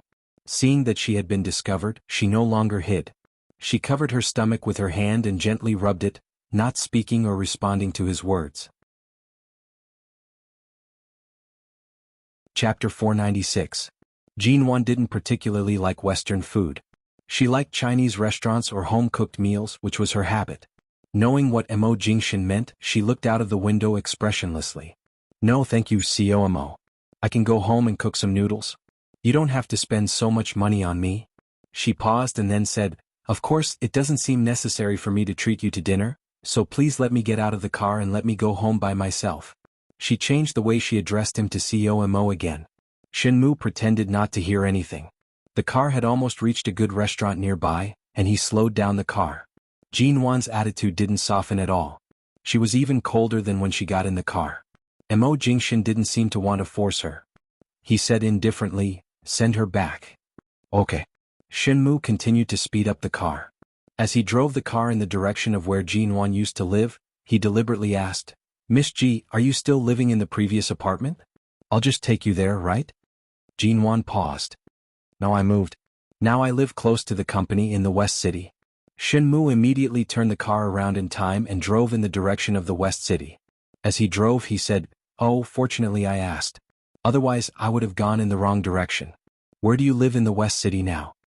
"Send me back to the company. It's only a 10-minute walk from the company to home. I'll go back to the company to pick up something." Jinwan's voice was flat and emotionless. Shinmu hesitated. Seeing in the rearview mirror that Mo Jingshin didn't seem to want to speak, he could only say cooperatively, "Okay." Jinwan thought it seemed that they didn't know where she had moved.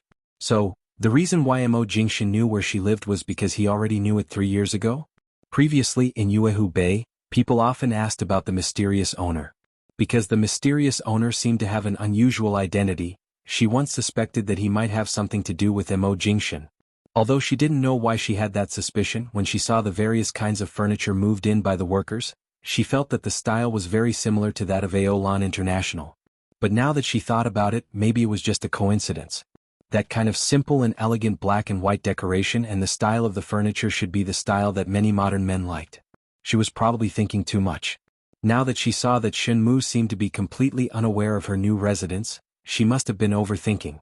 After driving to the west side of the city, Jinwan saw that they were getting closer and closer to Yuehu Bay. She glanced into the distance and did not stop at Yuehu Bay. It was very quiet in the car. Mo Jingshin was resting with his eyes closed and did not say a word. Shinmu didn't look in the direction of Yuehu Bay either. He drove through the main gate and headed straight for the MN Group's office building. She thought Shinmu was going to stop the car and was about to say, "Thank you," when he slowly opened his eyes and said, "You haven't had lunch since noon.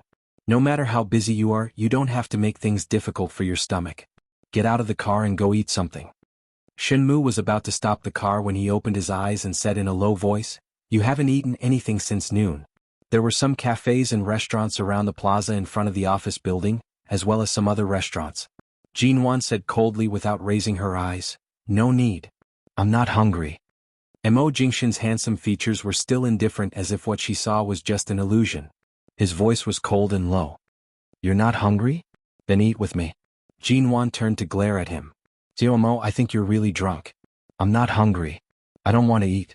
Why should I eat with you?" The man looked at her cold and even obviously alienated face and remembered her soft tone when she answered the phone just now. He immediately glanced at her coldly. "You can have dinner with Vince, but you can't have dinner with me? Who would have thought that there would be a day when she could hear that Mo Jingshan was calculative in his words? Jinwan withdrew her gaze and curved her lips, but she was not really smiling. You said it yourself. Mr. Vince has helped me through several difficult times in the past 3 years. It's understandable for me to treat him to a meal, but why would I want to have a meal with you? At most, CEO Mo and I will toast each other on social occasions. It's not appropriate for us to have dinner together in private near my company, is it? Mo Jingshan's hand that had opened the car door paused. He suddenly turned to look at her and closed the door again. Hearing the sound of the car door closing, Jinwan's heart sank and she instinctively looked at him warily. Aren't you going to get out of the car? I'll give you 2 choices. Get out of the car to eat or stay in the car tonight. Choose. The man looked at her cold face and his voice was indifferent as if it really had nothing to do with him.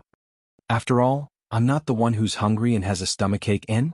Jinwan, she did have a stomachache but she didn't want to compromise. But just now, when she saw the car door that she had opened with great difficulty was closed again, it seemed that she had missed the opportunity to escape because of her stubbornness. This man was Mo Jingshan, a man who could make countless rich and powerful people tremble with a casual stomp of his foot. Everyone had to give way to him and didn't dare to provoke him. What else did she have except that she had a relationship with him several years ago? What right did she have to provoke or disobey him? Jinwan lowered her eyes and said flatly, Mo, what do you want to eat? Anything. It's up to you. He had just come back from a dinner party and drank some wine, so he must have eaten, but generally he didn't eat too much at this kind of dinner party. As soon as Shinmu drove the car to a beef noodle shop in front of her company, Jinwan said, Shinmu, park the car here. Shinmu stopped the car decisively. After the car stopped, Jinwan opened the door and got out of the car without saying a word. Then, regardless of whether Mo Jingshan followed her or not, she quickly walked into the beef noodle shop and found an empty seat to sit down. The waiter came over and asked her what she wanted to eat. Jinwan said a bowl of beef noodle. As soon as she finished speaking, she looked up and saw that Mo Jingshan had come in. He looked at her. His eyes were dark, clear and clean without any trace of drunkenness. She paused and coldly corrected herself. 2 bowls. It wasn't until the waiter turned and left that Jinwan put down her bag and no longer looked at the man in front of the door. This was a very ordinary beef noodle shop. It was very small and the tables were not big, but there were many people. The smell of beef noodle wafted in the air, and the environment was relatively clean. With Great Boss Mo's status, he probably rarely came to such a small place, or maybe he had never been here before. The moment Jinwan raised her eyes again, she saw that the man in front of the door had turned his eyes away after looking at the shop. He took long strides and walked in her direction. Chapter 497. When the man's jade-like figure was standing less than 2 meters away from her, he came over and sat down. Mo Jingshan didn't mind this kind of small restaurant at all. He just sat opposite her. For some reason, Jinwan felt that the beef noodle restaurant, which had become narrower because of the crowded people, suddenly became particularly quiet, and the man sitting opposite her was particularly clear. A handsome man with clear and perfect facial features appeared in front of her openly just like that. Mo Jingshan. Jinwan recalled that there was a time when he was really everywhere in her world. As long as she had a little spare time, as long as she slightly let down her guard, he would openly appear in her mind. Later, she gradually got used to the fact that this man had disappeared from her world. She clearly knew that he had completely disappeared from her world. She hadn't even heard of Mo Jingshan's name for a long time before she returned to High City. Before the beef noodle restaurant was served, the waiter came over with a pot of the restaurant's homemade lemonade and poured it into a clean glass. Jinwan didn't speak. Mo Jingshan put the glass of lemonade in front of her. She moved her eyes forward slightly, took the lemonade and still didn't speak. When the 2 glasses of lemonade were poured, the waiter turned away. Mo Jingshan watched her gently rubbing the glass with her fingers but didn't drink it. He looked at her calmly with his deep eyes. In this small restaurant, it seemed that there was finally a place and space for her to have a good talk with him. You've grown a lot, but you're still not ruthless enough. The man's voice was light, not high or low, but she could hear every word clearly. Jinwan suddenly seemed to look at him as if she was surprised that he would come to such a conclusion. What do you mean? The man's smile deepened, but he still looked at her with clear eyes, and his voice was mixed with a trace of softness that she couldn't understand. I've been waiting for you to vent your anger and give you a chance to vent your anger, but obviously this time the angle I expected is different. Jinwan felt a little amused and said lightly, So Xiao is just giving me a chance to vent the grievances I suffered in front of you. Do you want me to be happy? The reason why your prediction is a little off is because you think I hate you. But the real reason is that I don't even hate you anymore. I just don't want you anymore. What was the most satisfying thing? After experiencing these 3 long years, I've finally completely forgotten you. That's the happiest feeling. She paused, and the mockery in her eyes became more obvious. I don't even want to know why you insisted on divorcing me in the first place. The man had just picked up the glass on the table when he paused for a second or two because of her words. He put the glass down again and his voice was light and emotionless. Really? Jinwan's cell phone rang again. She took it out of her bag and answered it when she saw it was Xia Tian. Noanyuan, are you back to the company now? I'm downstairs. That's great. Last time I asked my SWAT boy to find a bodyguard for you, I found a suitable person. I'm at home with the baby, so I asked him to go to the company to find you. He went there in the afternoon and learned that you were not in the company, so he has been waiting for you. Where are you now? I'll ask him to go to see you. You really found me a bodyguard? In fact, it's not necessary. I'm quite safe living there now. Since you've already looked for him, why don't you just leave him here? It's better to have a little more security. After all, you're no longer a nobody, and your net worth is already in the Forbes list. You have to be careful of kidnappers or robbers. I'll feel more at ease if you have a bodyguard with you. Jinwan chuckled. All right, I'm in the beef noodle shop downstairs. Okay, I'll ask him to go there right away. After hanging up the phone, the waiter happened to bring up 2 bowls of beef noodle that had just been made. Jinwan took a sip of water unhurriedly and said, This kind of small shop is clean. Xiaomo, I hope you don't mind. If you don't like it, just put it down. You don't have to be too polite. Mo Jingshan didn't show any emotion on his face. He very naturally and skillfully put several slices of beef on the noodle shop into Jinwan's bowl. Jinwan glanced at the many slices of beef piled up in her bowl. Before she could speak, the door of the noodle shop was opened, and a thin and tall figure appeared in front of the door. It was a young man who looked to be in his early 20s. He had a neat black buzz cut, and his handsome face was a little tough and energetic. He quickly looked around, saw Jinwan, looked down at the photos he had received on his cell phone, and then fixed his eyes on Jinwan. Jinwan's eyelids twitched. Was he the one Xia Tian mentioned? Hi. She came up to the table quickly and greeted Jinwan. Are you Sister Nguyen? Jinwan. Yes, just call me Jinwan. Sure enough, it's you. The man at the table immediately sat down by Jinwan's side as if he was very familiar with her. The tables and chairs in this shop were very retro. Jinwan was sitting on a wooden bench, but because he suddenly sat down, she had to move aside a little to make room for him. Hello, Sister Nguyen, my name is Yen Go. I'm an intern in High City Special Police Force. In fact, I've been on many missions. After 2 years of internship, I can officially become a regular police officer, but I still need about half a year of social practice. Our boss Ling asked me to be a bodyguard for a female CEO, and he said that this female CEO is his wife's best friend, so I came without hesitation. Sister Nguyen, I'll be working for you from now on. Please take care of me. With that, this young and handsome man called Yengu raised his hand to shake Jinwan's hand. Jinwan looked at him up and down, asking, How old are you? 23. Yengu smiled again. His smile was young and sunny, showing his white teeth. His hand was still raised in front of her, insisting on shaking hands to get to know each other. Since he was 1 year younger than her, it was not too much for him to call her Sister Nguyen. Jinwan raised her hand and shook his hand politely. She was about to speak, when Yengu looked at the untouched beef noodles on her table and said in surprise, Nowadays CEOs like you come to this kind of restaurant to eat noodles? Jinwan, shouldn't you all go to various star hotels to eat luxurious meals? Just like in the TV series. Jinwan, she coughed. No matter how rich he was still a human. Why couldn't he eat beef noodles?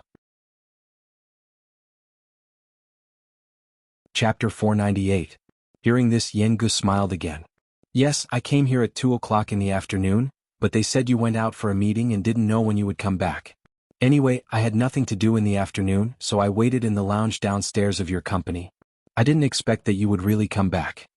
This big boy who loved to laugh made her feel less repulsed toward strangers. Furthermore, because he came from the special forces and was full of righteousness, she felt a little closer to him in her heart. This bowl of noodles has just been served. Eat it. Jinwan pushed the bowl of noodles in front of her to Yengu. Yengu looked at her. Isn't this your noodles? Aren't you going to eat it, Sister Nguyen? I'm not hungry. If I'm hungry I'll have another bowl.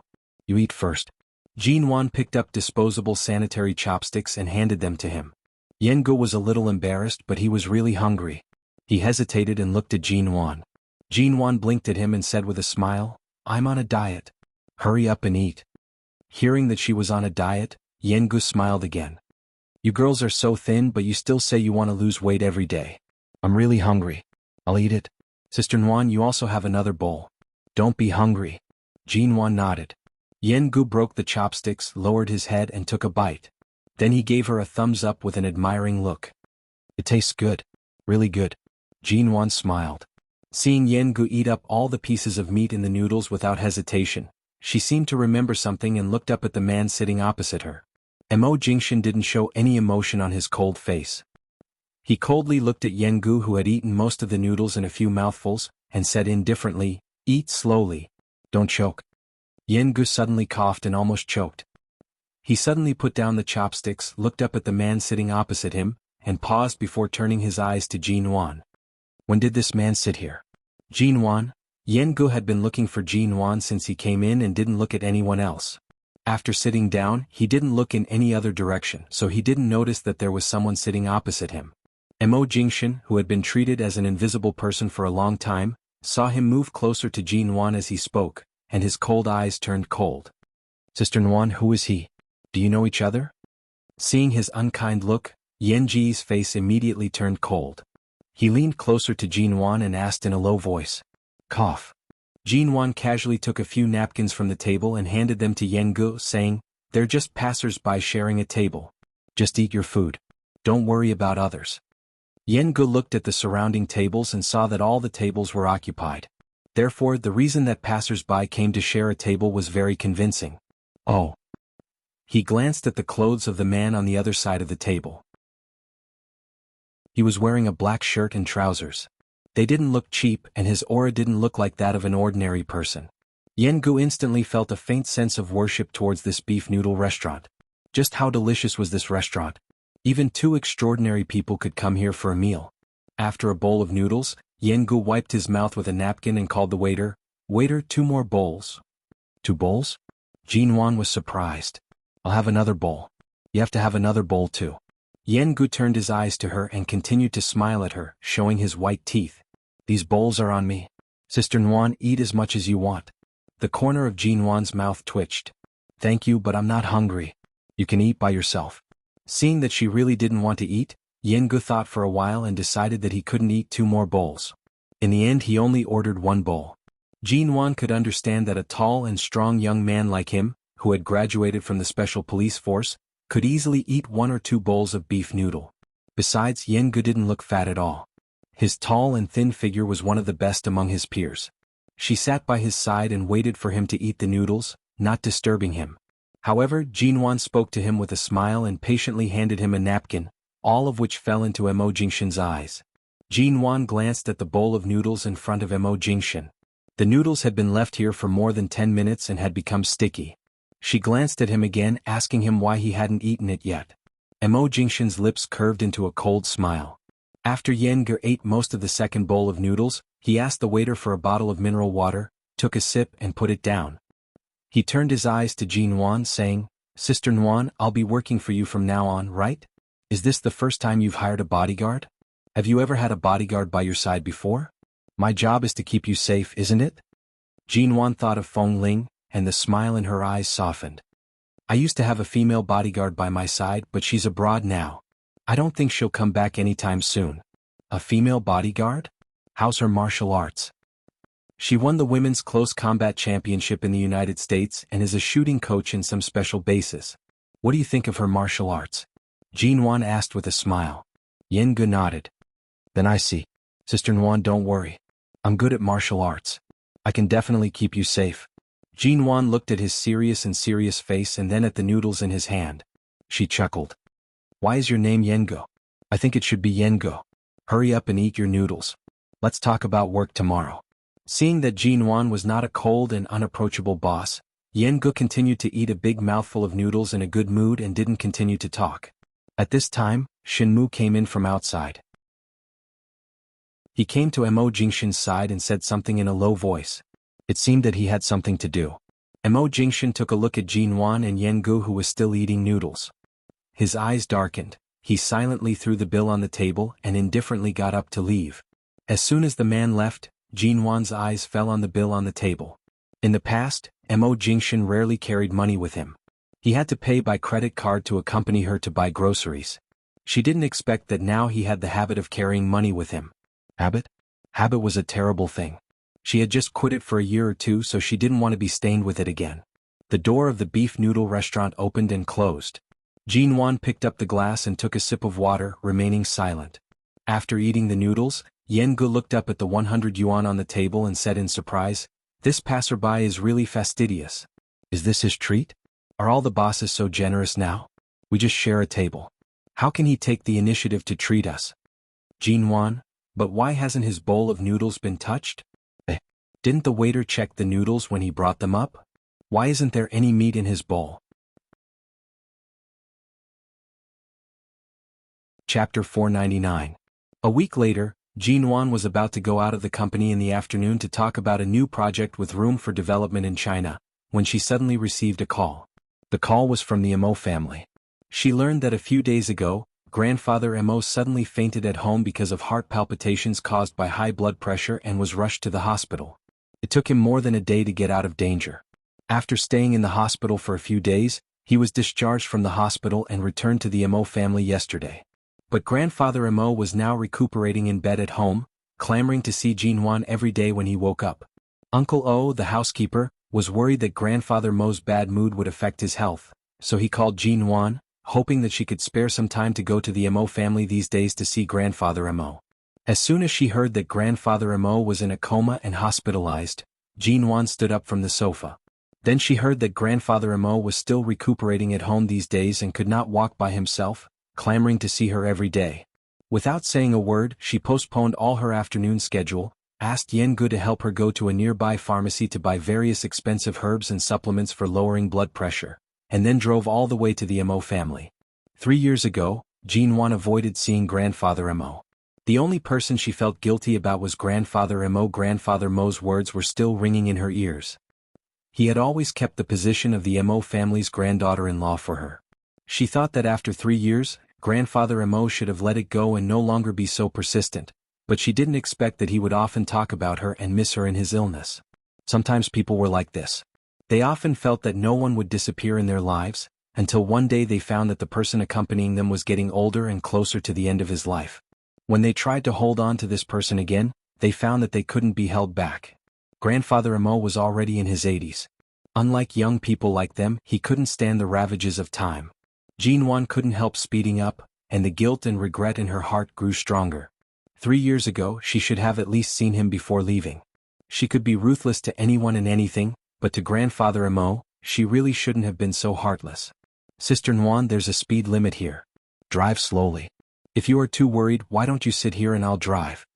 Yengu sat in the co-driver's seat and saw Jinwan driving almost 100 on a road with a speed limit of 60.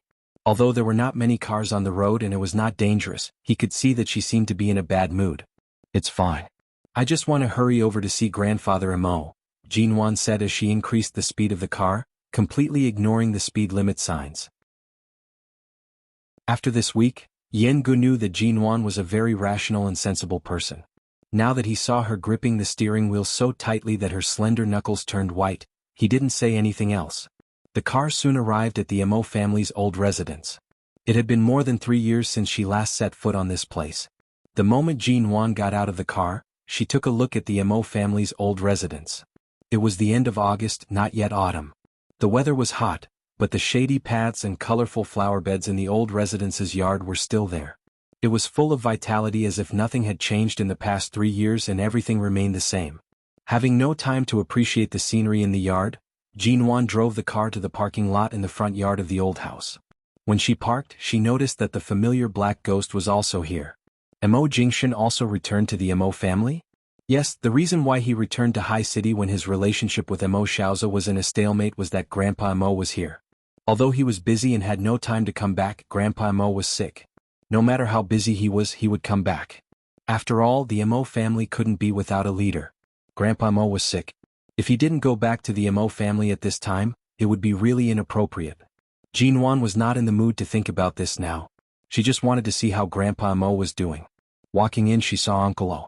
As soon as Uncle O saw her, the old man, who was almost the same age as Grandpa Mo, suppressed his excitement and came up to greet her. Mrs. Mo, Jean Wan paused, swallowed the words that were about to come out of her mouth, and smiled. Uncle O, are you still healthy? Uncle O nodded. I'm fine. I'm really healthy. In fact, Grandpa Mo has always been in good health, but after all, he is old. When he was young, he worked too hard, and when he was old, all kinds of diseases came to him. Fortunately, it's just high blood pressure, which is not fatal. After he fainted, he was sent to the hospital in time. Everything was done in time, so it's not a big deal.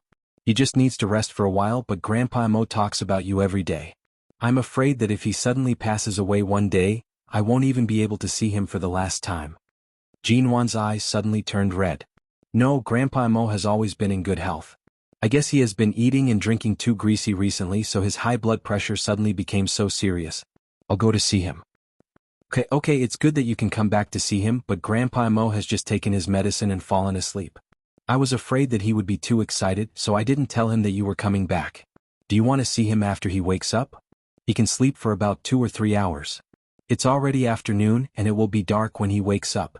Mrs. Mo, you can stay here tonight. Uncle O said with a kind smile. Mr. Mo happens to be here. He just went to see Grandpa Mo take his medicine and will come back in a minute.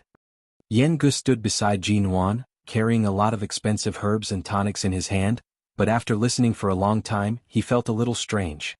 What, Mrs. Mo? Wasn't Sister Nguyen single? She had never seen any man around her. Why did this old man call her Mrs. Mo? I'll wait for Grandpa Mo to wake up. Jean Wan didn't decide whether to stay here or not. If Mo Jingshan was not here, she might consider staying at the Mo family for one night. After all, she just came back to see Grandpa Mo, but if Mo Jingshan was here, she'd better not stay here. After all, there was no reason for her to stay here. With that, she turned back, took the things in Yenji's hand, and handed them to Uncle O. No matter whether the Mo family lacked these things or not, this was the etiquette for the younger generation to visit the old. Uncle O was used to it. He took the things and didn't say anything but just asked Jean Wan to hurry to the front hall to sit down and drink tea and rest for a while. Yen Gu followed Jean Wan to the front hall. Seeing that Jean Wan seemed to be very familiar with the environment here, he couldn't help asking, Sister Nguyen, who is the Mr. Mo that Uncle O just mentioned? And who is Mrs. Mo? Did he call the wrong person? In the front yard of the Mo family, in the Chinese-style attic where Grandpa Mo was sleeping, the window was bright. The man's figure stood in front of the window, silently watching the woman walking through the shade of the trees in the front yard of the Mo family's house, and then coldly glanced at the overly enthusiastic bodyguard beside her. The bodyguard that Xia Tian tried to find for her? He must have deliberately come to annoy him. Chapter 500. She pushed open the window, and a gust of wind brought the woman's voice over. Yes, Uncle O, you called the wrong person. There's no Mrs. Mo here. Jean Wan sat in the front hall for a while, chatting with Uncle O from time to time. When she saw Mo Pylon passing through the back door, she took a look at her. Mo Pylon obviously didn't expect to see Jean Wan in the Mo family after a few years. She glanced at Jean Wan and her face darkened. Then she turned and walked away. Why is Aunt here? Jean Wan remembered that Grandfather Mo had said that he had driven away all the relatives who wanted to be related to the Mo family in a fit of anger. Logically speaking, among those who were driven away, Aunt Mo Pylon should be the first to bear the brunt, but now she actually saw her in the Mo family? Uncle O shook his head and sighed. You don't know. She has been living with the Mo family for some time with her daughter, Mo Joshua. Grandpa Mo is getting old and he is not as healthy as he used to be. He doesn't have a daughter, so he needs someone to take care of him. Alas, 2 years ago, Mo Joshua married a bank owner. Originally, she thought that she could become rich and powerful. However, the man spent all day drinking and having a lot of women. In the end, she still ended up with a divorce. Joshua followed the same path as her mother. She got divorced not long after she got married. Fortunately, she didn't get pregnant, so she didn't live alone with a child for more than 20 years like her mother. Now the mother and daughter have no one to rely on. Mo Pylon is old and has not been able to find a good backer. Joshua is only 27 years old, but after all, no matter who she finds, it will be her second marriage. Both mother and daughter are proud and arrogant people. It's not easy for them to find someone they like. Seeing them staying at the Mo family's house all day, Master Mo knew that they had nowhere to go. He pitied them and felt pity for them. For the sake of their old friendship, he didn't drive them away and let them stay. Jinwan nodded. Grandpa Mo doesn't have a daughter. It's good to have a niece to take care of him. Uncle O smiled. Although the old master is old, he is still soft-hearted. Mo Pilin and Mo Joshua have been living here for the past 2 years, so we let them live here. Dutiful. Jinwan recalled that when she suddenly saw Mo Pilin just now, this aunt's originally peaceful eyes suddenly seemed to be pierced with thorns, as if she was facing a formidable enemy, as if Jinwan's sudden appearance here would occupy her territory. Everyone in the Mo family knew about Jinwan and Mo Jingshan's divorce. She just came back to visit grandfather Mo, but from Mo Pilin's expression just now, it was clear that she didn't intend to play her part. 2 hours later, it was already 5:30 in the evening. It was dinner time and the kitchen was preparing dinner. Elder Mo had also woken up. After hearing that Jinwan had come to the Mo family, he was so excited that he immediately got out of bed. However, fearing that the smell of medicine on this bedridden old man would be too strong, he specially changed his clothes before heading to the front hall. The door of the front hall was opened by Uncle O, and a handsome man pushed grandfather Mo in a wheelchair. The man behind the wheelchair was noble and indifferent, and his deep dark eyes were like 2 bottomless pools of ink. Jinwan is here, isn't she? The moment Jinwan heard the voice, she abruptly stood up, deliberately avoiding the man's gaze. However, in the blink of an eye she saw Elder Mo. When she saw that the elder was actually sitting in a wheelchair, her nose immediately turned sour. She forced a smile. Grandfather Mo didn't care whether Jinwan called him grandfather or grandfather Mo. He just stared at her with a smile. He was sitting in an automatic wheelchair with a button. After being pushed into the front hall by Mo Jingshan, he could walk on the ground autonomously. He pressed the button and approached Jinwan. Jinwan was afraid that grandfather Mo and the wheelchair would hit the corner of the table and chair in the front hall, so she hurriedly stepped forward, pressed the armrest of the wheelchair, and leaned over to grandfather Mo to say, "Grandfather Mo, I'm here. Don't worry. There are all kinds of sandalwood tables and chairs you like here. They are very strong. It hurts if you touch the corner of the table. Be careful." As she spoke, she directly pushed the old man's wheelchair to the front where there were fewer tables and chairs. The old man was in an extremely good mood and couldn't restrain his excitement. He took her hand and placed it in his palm. He patted her hand with his other hand and said emotionally, "Child, you've been gone for 3 years. Do you really think this old man can live so long and leave home for so many years as I please?" It was a divorce, but she turned it into running away from home. It was as if Jinwan had never really left home. Sure enough, grandfather Mo was considerate. Jinwan smiled softly. Grandfather Mo, let alone 3 years, it's common to see people in their hundreds now. It's not a problem for you to live for another 30 years. Humph, you're such a sweet girl. If I live for another 30 years, I'll be an old monster. Grandfather Mo snorted at her like a child. Jinwan immediately smiled. Her hand was still held by the old man, but she didn't rush to withdraw it. She just patiently leaned over the wheelchair and said softly, "A few days ago, I heard from Uncle O that you fainted because of high blood pressure. Fortunately, it's just high blood pressure. Remember to drink less and eat less greasy high-calorie food in the future. Eat more light dishes." "Do you think I have high blood pressure just because I drink a little wine and eat good food?" Grandfather Mo snorted again and held Jinwan's hand tightly. "I know you've come back to China, but you haven't come to see me. I'm so angry." Jinwan was embarrassed. The old man rolled his eyes at her and harumphed. "Look at you. Back then you and Jingshan were so close and inseparable. In the end you didn't even tell me about the divorce. Back then I waited for you downstairs at your company for so long, but you refused to see me. Do you know how sad I was at the time?" Jinwan lowered her eyes. Grandfather Mo. Seeing that Jinwan didn't want to mention what happened 3 years ago, grandfather Mo let go of her hand and sighed. "Forget it. You didn't want to see me at that time because you didn't dare to. Anyway, I vented my anger on Jingshan, and he was beaten by me several times. At least you returned to China safely, so I won't mention it." Chapter 501. There were a lot of people present, and there were many servants of the Mo family around. It was not convenient for Jinwan to ask them anything, so she withdrew her gaze and pushed Grandpa Mo to the dining table to sit down. "Grandpa, don't be so hot-tempered. Don't always be angry with us young people.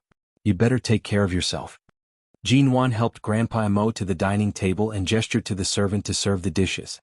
Just now, the kitchen had prepared dinner and had been waiting for Grandpa Mo. Jinwan thought that Mo Pilin and her mother would come for dinner, but the helper went to call for them and came back alone, saying, "They said that they ate something in the afternoon and aren't hungry.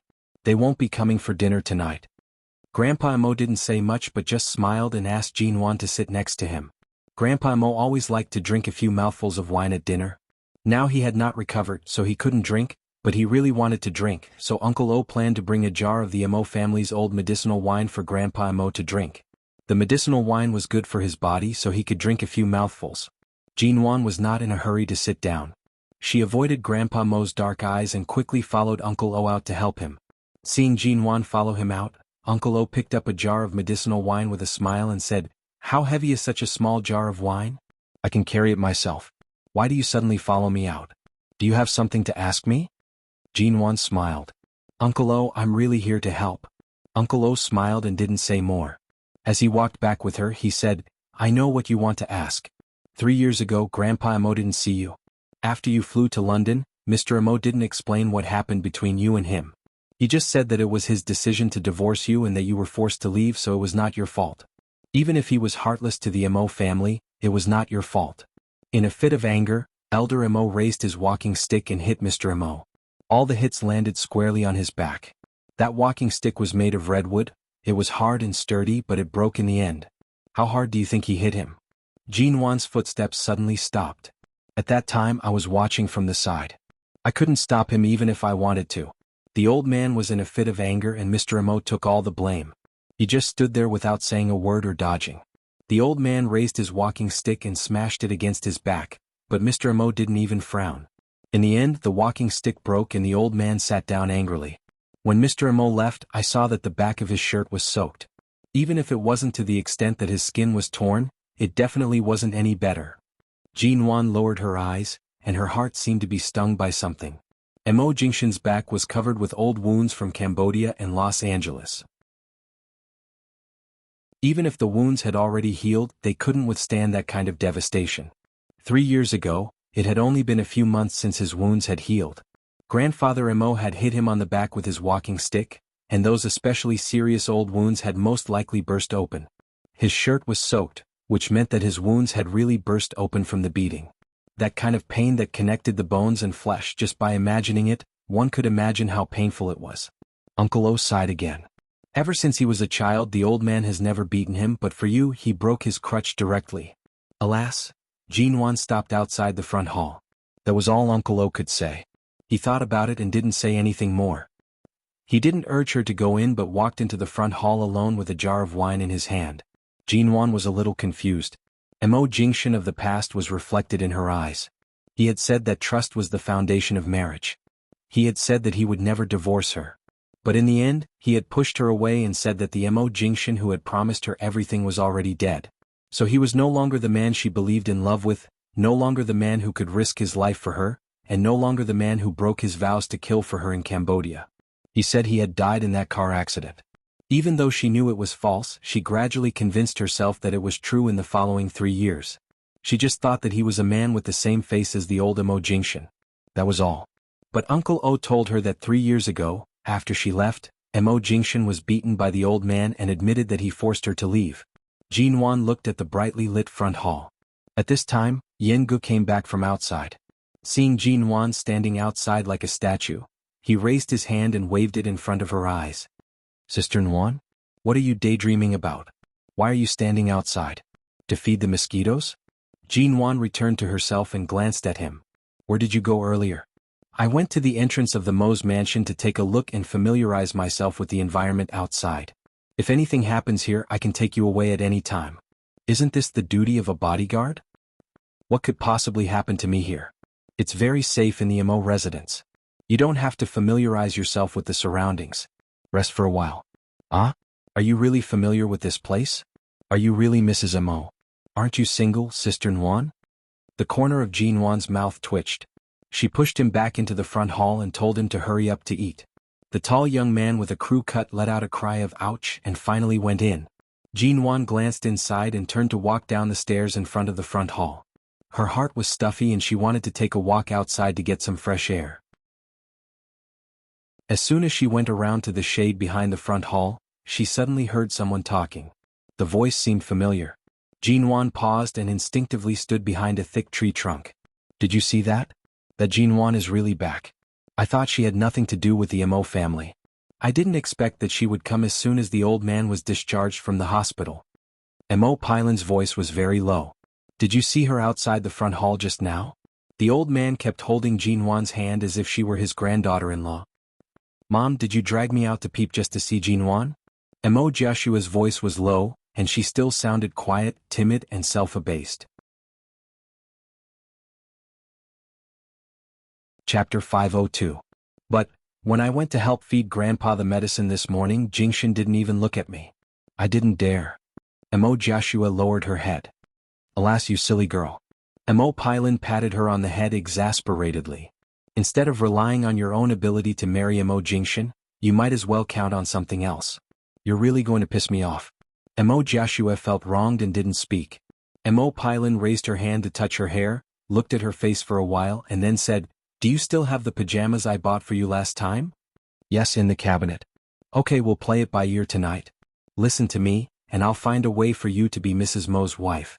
Even if you can't be Mrs. Mo's wife legitimately, at least you have to be pregnant with Mo's child. In this way we can live here safely. Mom, what on earth do you want to do? Don't worry about it. Just listen to me tonight. Anyway, we can't let Jinwan come back and abuse her power. After saying that, Mo Pailan dragged Mo Joshua along the other side of the path and walked back. While walking, she whispered something to her daughter. When the mother and daughter were far away, Jinwan came out from behind the tree and glanced in that direction. Jinwan even had a ridiculous thought. Was this aunt going to let her daughter rape Mo Jingshan so that she could continue to live a happy life in the Mo family? Even if Mo Pailan had this idea, Mo Joshua was so timid that she didn't even dare to raise her head in front of Mo Jingshan. How could she do it? He was the president of Shine Group with an international reputation, but he was reduced to the point where the mother and daughter wanted to rape him and have a child. Well, she could only express her sympathy perfunctorily. When she returned to the front hall, she wanted to say something, but she didn't know whether to remind him or to ridicule him. But all this was disrupted by Yengu. Yengu had been staring at Mo Jingshan since he entered the door. Uncle O knew this young man was Jinwan's bodyguard, so he let him in, but why was he so surprised to see Mr. Mo as if he had seen a ghost? Originally, Yengu wanted to sit down, but Mo Jingshan stared at him without saying a word. Just his gaze made him feel as though he was sitting on pins and needles. He stood there for a long time but did not sit down. When Jinwan came back, Yengu turned around, walked behind Jinwan and whispered, Sister Nwan, this man looks very familiar.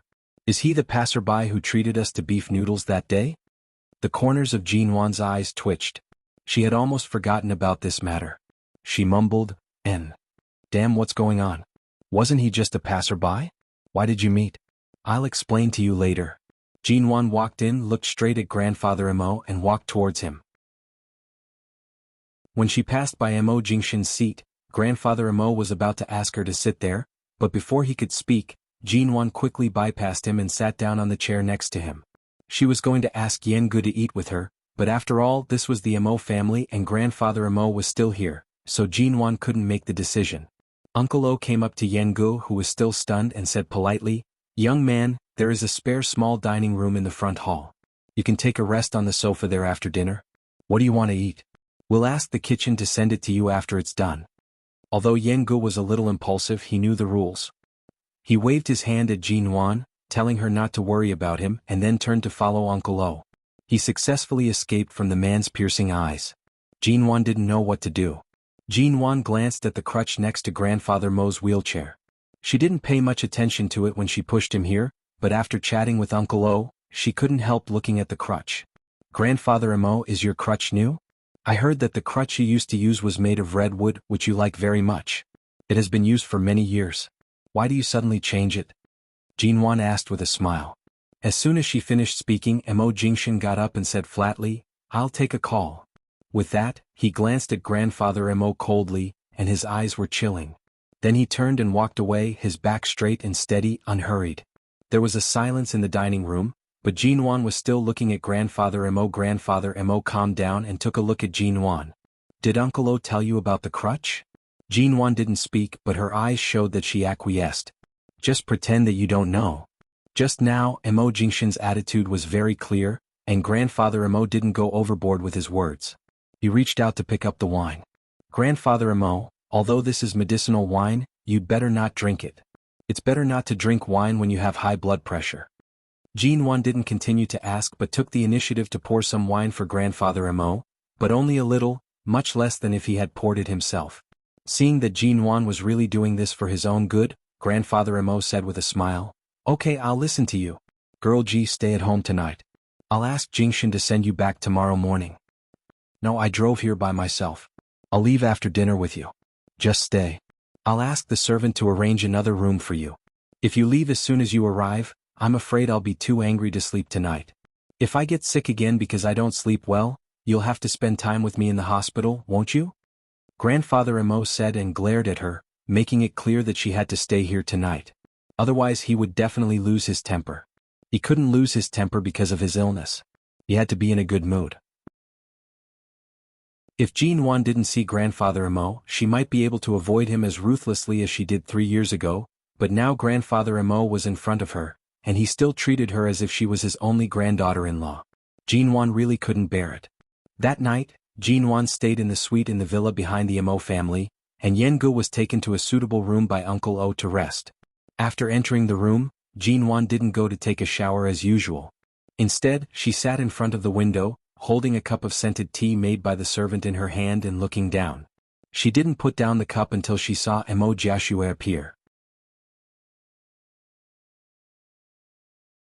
Chapter 503. When she arrived at the door of the villa, Mo Jiashue couldn't control the strange heat in her body at all. She walked in a trance. Just now, Mo Pylon insisted that she drink a bowl of white fungus lotus seed soup before going to bed, but after drinking it, she brought her another bowl, saying that she should change into a nightgown and bring it to Mo Jingshan in person. At first, Mo Jiashue didn't understand, but when she felt the strange heat in her body, she roughly understood what she meant. Since she was a child, Mo Jiashue did not have her own opinions and always listened to her mother. She had been like this since she was a child, but she had seen some novels and movies when she was in school. Now she guessed that Mo Pylon must have drugged her, and she also guessed that the bowl she was going to send to Mo Jingshan should also contain that drug. Although Mo Jiashue didn't have the courage to feed this to Mo Jingshan, she couldn't refuse now, not to mention that she had a crush on Mo Jingshan since she was a child. After entering the villa, Mo Jiashue carefully went upstairs with the bowl, came to Mo Jingshan's door, raised her hand and gently knocked on the door. She knocked for a while but no one answered. Mo Jiashue continued to knock on the door. She remembered that her mother had told her not to say anything before opening the door. If he heard her voice, he might not even open the door. Therefore she didn't say anything. However, the heat in her body made her feel uncomfortable all over. Her legs were so weak that she couldn't stand it anymore. She simply leaned against the door weakly and kept knocking on the door with her hand. The moment the door was finally opened, Mo Jiashue hurriedly took a step back. Her face was flushed. She carefully raised the bowl in her hand and shyly looked at the expressionless man inside the door. In the villa, it was quiet for a long time and no sound was heard. Jinwan had suspected from the beginning that Mo Pylon had drugged her daughter and then asked Mo Jiashue to put something in her daughter's supper. Then she sent her daughter there with her supper just like that? From their conversation, Jinwan thought it was probably so. Just now, when she saw Mo Jiashue's face, she also felt that she must have been drugged. In the middle of the night, Mo Jingshan should have guessed it. Based on his vigilance and his attitude toward the mother and daughter, if he didn't use some tricks, Mo Jiashue might not even be able to knock on his door. But she sat in front of the window and watched for a long time, only to see Mo Pylon walking back and forth sneakily downstairs. Seeing that Mo Jiashue hadn't come out after entering the villa for so long, Mo Pylon's face gradually became joyful. Jinwan gradually felt a little strange. This shouldn't be the case. Could it be that even Mo Jingshan would fall for such a clumsy trick? She watched for a while longer and saw that Mo Pylon had already gone to the door of the villa. She seemed to be guarding the door on purpose, not wanting to be disturbed by other servants. Jinwan paused for a moment, got up and was about to go out, but then she hesitated and picked up her cell phone to call Uncle O, but his cell phone was turned off. She guessed that he had gone to bed because it was too late. Jinwan could only walk out quickly. As soon as she arrived at the door of the villa, she walked in without saying a word. What are you doing? Mo Pylon was guarding the door. Seeing that Jinwan was going to force her way in, she quickly came over and gave Jinwan a push. However, not only was Jinwan not pushed away, but Mo Pylon was pushed back a few steps by Jinwan's quick movement. She almost lost her balance and staggered before glaring at Jinwan. Hiss, you're quite strong? What are you doing here in the middle of the night? Jinwan coldly raised her eyes and looked at her. I just came out of the villa across the street. What? Can't I enter this villa? Of course not. You and Jingshan have divorced. This is Jingshan's place. Why did you go in so late at night? Really? The smile in Jinwan's beautiful eyes was slightly cold, but Mo Pylon couldn't help shivering in the summer. Then who can enter? Your daughter? Jinwan smiled, getting straight to the point. What are you talking about? My daughter? Joshua is sleeping soundly in the room. I suddenly have something to talk to Jingshan about. I don't know if he is resting now, so I stood here for a while. Jinwan, I warn you, don't talk nonsense in the Mo family. You are no longer the granddaughter-in-law of the Mo family. No one can support you. Just stay here for one night and leave. Why are you everywhere? Aunt, since we're talking about the Mo family, you should know what you can and can't do. It's already good enough that you're able to stay in the Mo family just because the elder is soft-hearted. Right now, if you're bold enough to go against Mo Jingshan's gun, are you sure the two of you can bear the consequences? Jinwan's smile was cold. Mo Pylon sneered and still refused to admit her mistake. I don't understand what you're talking about. After all, you are not a member of the Mo family now. The Mo family is not a place where you can go wherever you want. Anyway, you can't enter Jingshan's place. Go. With that, she stood in front of the door and raised her arm to block the door. Jinwan coldly looked at her, glanced at the quiet villa, and raised her eyes to look upstairs. The lights were still on, but she could not see anyone. Mo Joshua had been in the room for so long. In fact, Jinwan also hesitated. Was it necessary for her to meddle in this kind of business? What if Mo Jingshan was willing to fall into this trap? What if she went in to stop him now and interrupted him? Even though Jinwan knew Mo Jingshan was not such a person, it seemed that she really had no reason to stop him. Mo Pylon seemed to notice Jinwan's hesitation and immediately sneered. Jinwan, take a look at yourself. The Mo family has nothing to do with you. It's just that the elder misses you. That's why he asked you to come over for a meal and stay for a night. Tomorrow, won't you still part ways with him? You are no longer a member of the Mo family. Just look at yourself and keep your place. Why are you meddling in other people's business? Seeing that Mo Pylon didn't want to leave, Jinwan looked calm, but her heart was inexplicably agitated. She glanced down at the time.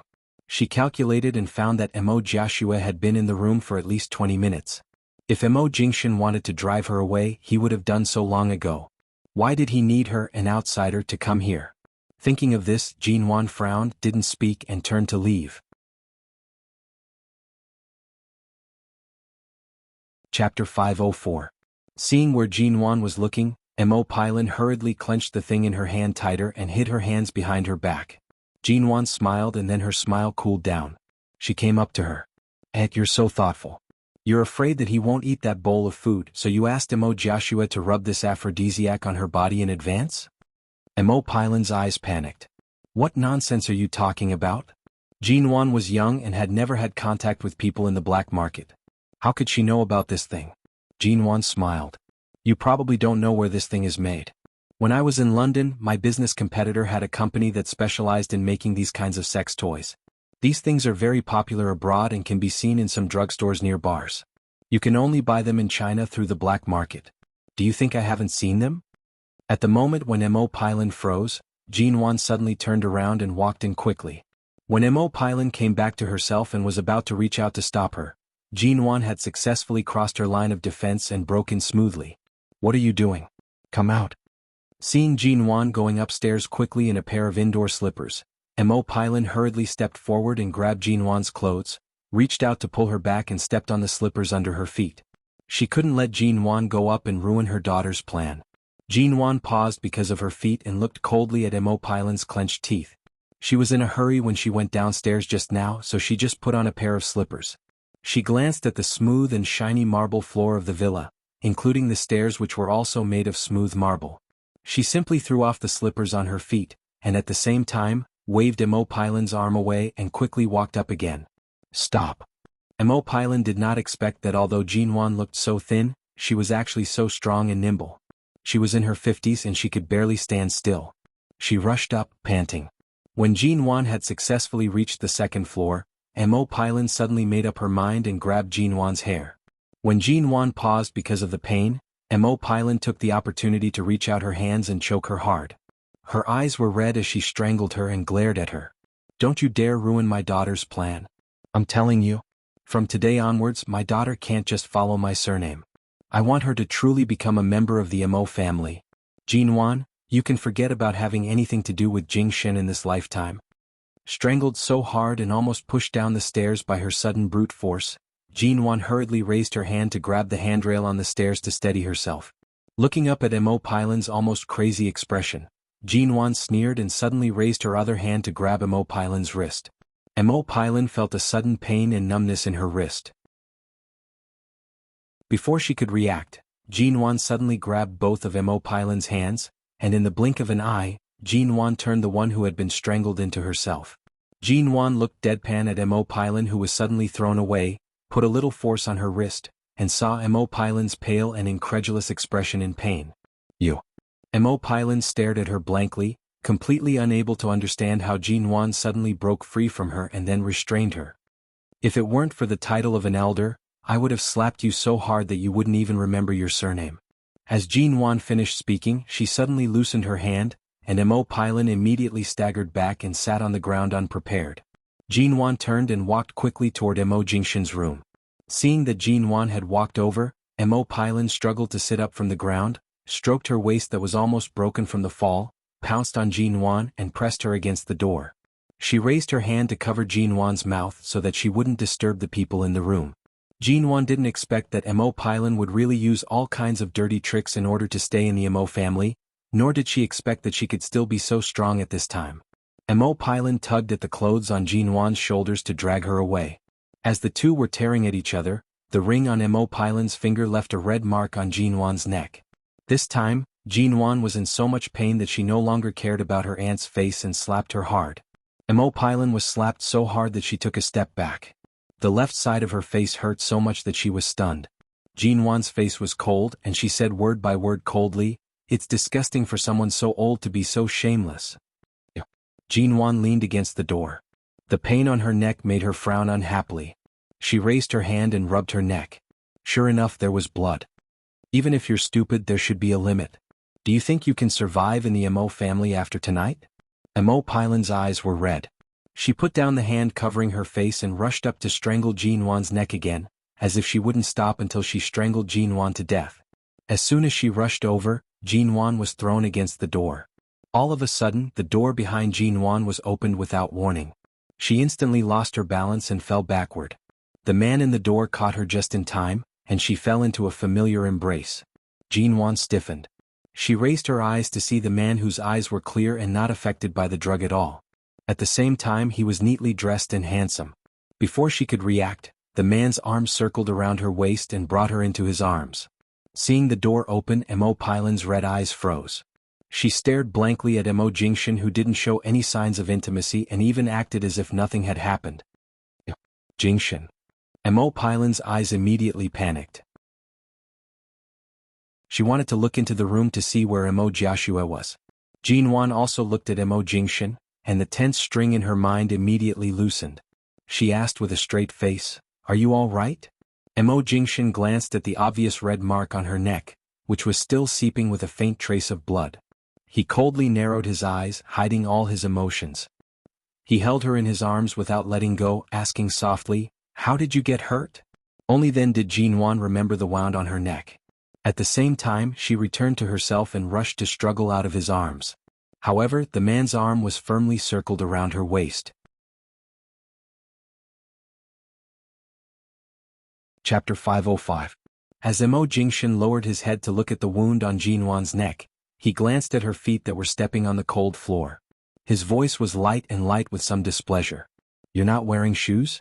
Are you complaining that your body is not cold enough?" Jinwan lowered her eyes to look at her own feet. Under the man's gaze, her toes could not help but curl up. It was not that she was not wearing slippers. It was just that it was inconvenient for her to walk in them after being stepped on by Mo Pylon, so she decided to take them off at the stairs. Then she heard the man's cold voice with a hint of a smile. There is a fire escape on the second floor of the villa that leads to the back door. I only told Emo Joshua one sentence. If she dares to take a single step into my room tonight, I'm afraid there will no longer be a place for the two of you in this huge high cheng. His words were directed at Emo Pylon. Jean Wan immediately raised her eyes to look at Emo Pylon, whose face had instantly paled. You. Emo Pylon's eyes were flustered. There was indeed more than one door in this villa. Earlier she was guarding the front door, thinking that it would be fine as long as she did not allow anyone to enter and disturb them. However, she neglected to consider whether Emo Joshua would escape from the back. Although your daughter doesn't have her own opinions, she understands the stakes better than you. Compared to bringing that bowl of soup through my door and incurring my disgust, at least she knows when to advance and when to retreat. Emo Jingshin's voice was extremely light. Emo Pylon's gaze met his cold, thin smile. She wanted to say something but paused. No, she had to find Joshua and clarify things. Before she left, she suddenly glanced at Jean Wan with a cold and mocking smile. Aren't you guys already divorced? After finishing her words, under Jean Wan's even stiffer expression, she rushed to the back door. She pushed open the back door and saw that the bowl of white fungus soup had indeed been smashed on the ground. She immediately trembled in anger. This damn brat. However, the moment Emo Pylon left, she rushed to struggle out of Emo Jingshin's embrace. The man only lowered his eyes to glance at her expression. Without speaking, he directly carried her up, carried her into the door and slammed it shut with a bang. The moment she was abruptly carried into the room, the familiar surroundings caused Jean Wan's hair to stand on end. This was not Emo Jingshin's room alone. 3 years ago, when they were still lovey-dovey, this was the room they had stayed in together. The past was still vivid in her mind. She pushed him hard with both hands, but the man directly carried her onto the bed. The moment her body touched the bed, she immediately jumped up. Don't move. Emo Jingshin glanced at the wound on her neck. As he picked up his phone, he asked coldly, was it scratched by your nails? Jean Wan did not answer. She raised her hand to touch the place on her neck that was still faintly aching. However, before she could touch it, the man abruptly grabbed her wrist. She didn't know who had called, but he said, Emo, at Shin, GGG, Nguan at G. Jean Wan was about to shake his hand off when she heard the man speak into the phone, send the first aid kit over. After finishing his words, he tossed the phone aside and glanced at Jean Wan's toes, which were curled up by the bed due to her tense emotions. He watched her for a while with a deep gaze. Seeing that she was still coldly avoiding his gaze, he couldn't help but chuckle. Hearing the man's chuckle, Jean Wan abruptly raised her eyes to glare at him. What are you laughing at? You didn't sleep this late and ran here barefoot. You're worried about me, eh? Jean Wan's expression turned colder. Don't think too highly of yourself. I just happened to overhear their conversation and knew that they were up to no good. This is the Emo family home. If something filthy and disgusting really happened, Grandfather Emo will most likely be so angry that his illness will act up tomorrow. I can only blame myself for being stupid to care about such things. Really? The man still chuckled.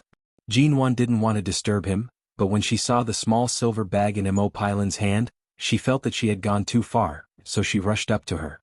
Now she regretted it very much, but even if she said those words, she was afraid that it would only make things worse. She was very vexed. She regretted that she had been so impulsive just now. After 3 years, had she forgotten what kind of person Emo Jingshin was? How could he be so easily tricked by her? However, what Uncle O told her kept reminding her of the scene where Elder Emo broke his crutch on his back, which made her unable to lie down and rest peacefully. In short, she was really impulsive tonight. Jean Wan was depressed. The servant came quickly. In less than 3 or 4 minutes, the spare first aid kit of the Emo family was sent over. Emo Jingshin opened the door to pick up the first aid kit. Every time Jean Wan was about to get out of bed, the man would throw 2 threatening words at her. Don't move. At this moment he was taking medicine from the first aid kit. His eyes were calm and steady, and his expression was calm and indifferent, making it difficult to see through him. When he brought the medicine over, when Jean Wan looked at him with a guarded face, he motioned for her to raise her chin. Jean Wan looked at the closed door and hesitated before slowly raising her head. As soon as the disinfectant was rubbed on her neck, she trembled in pain but didn't make a sound. She even turned her face away and closed her eyes to avoid looking at the man who was applying medicine for her. Emo Jingshin glanced at her forbearing expression and didn't speak. His movements became lighter. When he applied medicine on her neck, he found that the wound might not be caused by fingernails. Thinking of the diamond rings that Mo Pilon liked to wear on her hand, he knew the cause of the wound. If you hadn't hurt yourself, I might have appreciated your bravery tonight. Unfortunately, you are still brave and can't even protect yourself, the man commented sarcastically. Jinwan? She was still upset that she shouldn't have come here tonight. At this moment she was angry, but she didn't show it. Hearing this, she was about to push him away and stand up, when the man suddenly touched her ear. The vague pain and inexplicable sensitivity made her give a short, low cry. Just now, when Mo Pilon pulled her hair, her nails had touched her ear. Although it didn't hurt, it must have been broken. What's your name? The man helped her apply medicine on the broken skin on her ear and said lightly in an emotionless tone, when I opened the door for Mo Jiashue, I smelled the smell you applied on her body. If you dare to call me that again, I'll see if I can bear it. Jinwan?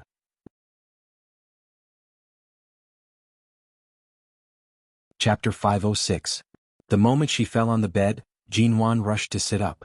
Mo Jingshan didn't do anything to her. He just put away the medicine in his hand. His shirt was still neatly on, indicating that he hadn't showered or slept so early. His temperament was cold and handsome, but she couldn't sense any lust from him. She had always known this man's calmness and self-control. Mo Xiaoza had once used this method to make things happen between him and Shuyan.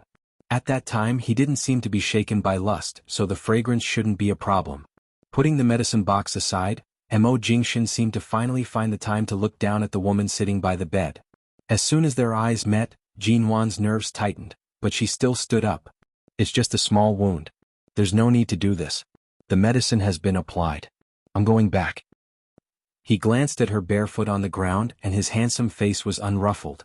He said mildly, put on your shoes. The shoes are outside. Mo Jingshan signaled her to go to the temporary shoe rack in the room with his eyes. Jinwan hesitated and walked over. She opened the door on the inside of the shoe rack and suddenly saw the pink slippers that she had only worn 2 or 3 times when she came to the Mo family. She paused. Looking at the pair of shoes inside, it seemed that nothing had changed in the past 3 years. She opened her mouth. Mo Jingshan, I really want to know. Back then you didn't want me anymore. Did you regret it later? She didn't know when, but the man had come behind her. He unhurriedly took out the pair of pink slippers and handed them to her. What do you think? Hearing these words, Jinwan took the shoes and said mildly, maybe not, because I've never seen the word regret on you. The man glanced at the shoes on her feet. Put them on. It's getting late. Go to sleep. His voice was gentle, as if the two of them were just chatting about a common, everyday topic. Jinwan composed herself and turned to look at him. When grandfather Mo beat you, why did you? There's still some drug in my body. Are you sure you can withstand my loss of control? Continue to stand here, but I can't guarantee how long I can endure it. The man interrupted her. His tone remained the same, but his voice was deep and hoarse. Jinwan's voice faltered. She abruptly opened the door and quickly walked out, not staying a moment longer. As the night grew darker, Jinwan tossed and turned, unable to fall asleep. When she finally fell asleep, she suddenly received a call before 4 in the morning. When she saw that the caller ID was Yan Ji's number, she frowned. Why was this brat calling at this time? Jinwan picked up the phone and put it to her ear, still lying on the bed, and answered the phone with her eyes closed. What? Calling me at this hour? Are you sleepwalking? Sister Nguyen, I'm sorry to wake you up so late, but our SWAT team suddenly has an urgent mission and has recalled all our members. The Mo family is too far from the city, and we can't hail a taxi at this hour, so we might have to drive your car back. Yan Ji's voice was unusually stern. It sounded like he really had an urgent mission. Yan Gu did not have as much freedom as Feng Ling. After all, he belonged to the SWAT team. Even though he was by her side as a bodyguard, he still had to listen to his superior's orders. If there was any major case or mission that required manpower, he had to rush back at any time. All right, then come to the villa I live in. I'll open the window and throw the car key down for you. All right. Sorry to trouble you, Sister Nguyen. Jinwan sat up and took out the car key from her bag. After waiting for a while, Yan Gu was already waiting downstairs. She pushed open the window and glanced at him. Usually, Yan Gu would laugh and laugh like a sunny boy by her side. She did not expect that when there was a mission in the team, his expression would be so stern. Jinwan threw the key down. He raised his hand to express his gratitude. Jinwan only waved her hand to ask him to hurry up and then turned back to bed to continue sleeping. It was not until 7 o'clock the next morning when Jinwan woke up that she suddenly remembered that the car had been driven away by Yengu. How was she going to return? As expected, Jinwan had to rush back to MN Group for work. Mo Jingshan was also preparing to return to the company because Elder Mo had been recovering well for the past 2 days. With Elder Mo around, Jinwan had no choice but to take Mo Jingshan's car. The black ghost drove out of the Mo family home. Elder Mo kept smiling and waving from behind, telling Jinwan to come back often to visit him. It was not until the car window was closed that Jinwan restrained the smile on her face. She stared at the front of the car and did not look at the man who was driving. The atmosphere in the car was very quiet. However, during breakfast, Jinwan could tell that the drug in Mo Jingshan's body was already gone. Right now in the car she could clearly feel the man's clear and faint scent. The car had just driven into High City's downtown area when they suddenly heard the sound of several police cars clamoring. Many of the surrounding cars were forced to stop, and many of the cars parked by the side of the road had been knocked askew. There seemed to be the smell of exhaust smoke in the air as well as some kind of gunpowder smoke. When the car drove into this area, it saw the scattered police cars and armed police officers in the surroundings. Mo Jingshan slowed down the car and looked in that direction. It appeared that a fierce police chase had just happened here. There were several pools of blood on the ground. Jinwan also saw it. If it were in the past, seeing the blood on the ground and the armed police officers would definitely shock her. However, after experiencing life and death in Cambodia, she was no longer surprised by such things. She was only puzzled. Strictly speaking, last night the SWAT team was on an urgent mission. Could it be this? Mo Jingshan had already driven the car to the nearest police car. The police station here would ask every passing car to stop and search. When he rolled down the car window, the police took a look at them and then at the situation in the car. As usual, he recorded the license plate number of the security car on the booklet in his hand and said, "If you want to go downtown, you'd better take a detour. The police are chasing a group of armed kidnappers. To ensure the safety of the nearby citizens, the roads ahead have been sealed off." "Can't we directly go to the West City district from here?" Jinwan asked.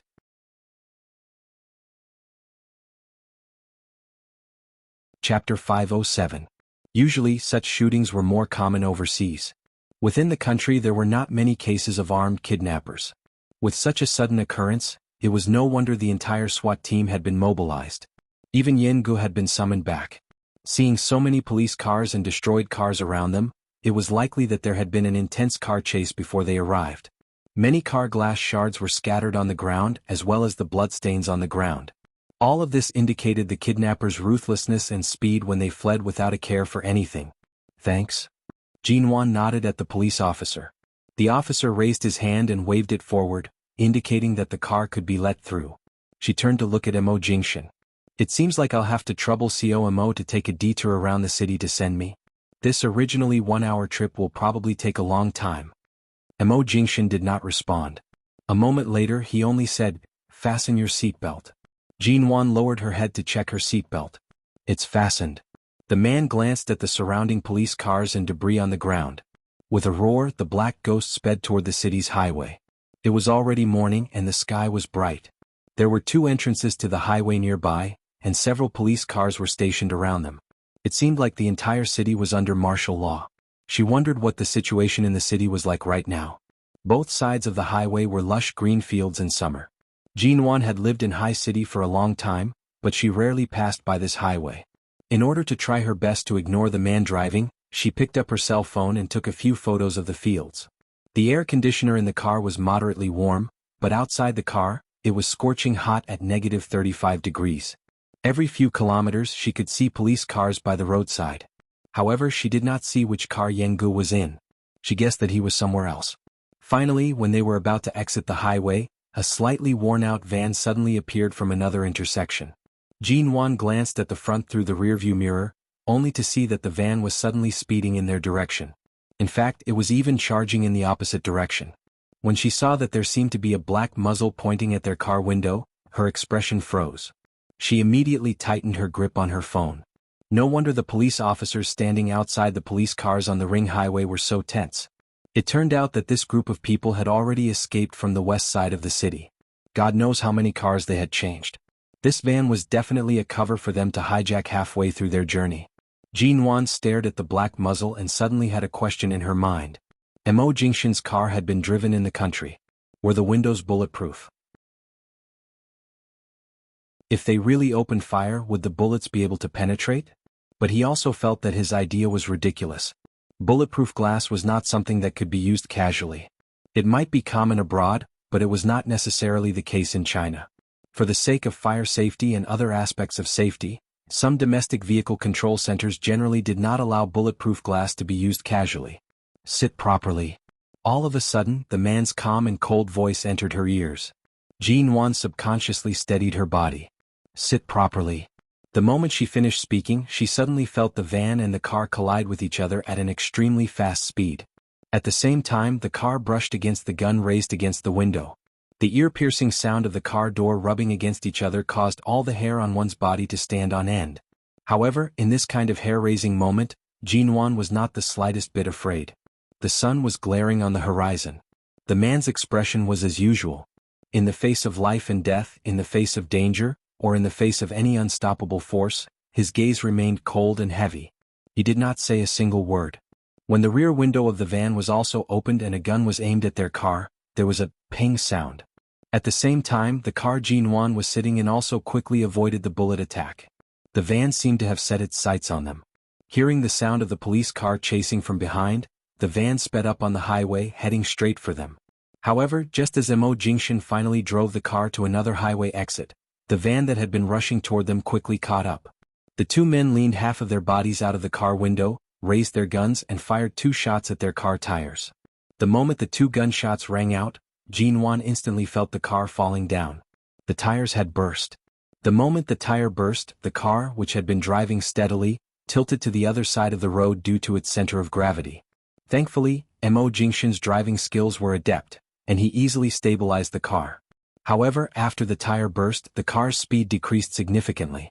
The minivan that was originally close to them immediately rushed over and blocked in front of their car.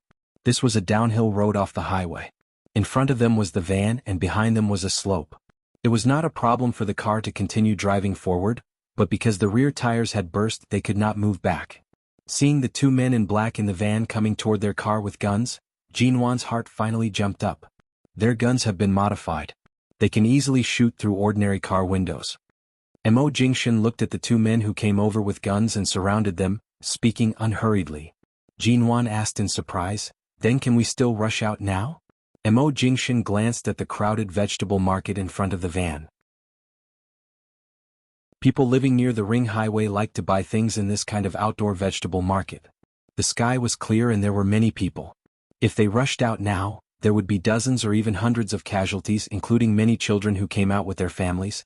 Lie down. Don't make a sound. Mo Jingshan unfastened Jean Wan's seatbelt and warned her with a heavy voice. As soon as he finished speaking, Jean Wan's head was suddenly pressed down by him. He didn't withdraw his hand until he could no longer point the gun at her from the angle of the car window. Jean Wan knew that there were countless innocent passers-by in front of them and police cars approaching from behind. The 2 of them were unarmed except for this car. The only thing they could do was to stall for time and protect themselves. She obediently hid under the car door and did not speak, but her eyes were on Mo Jingshan.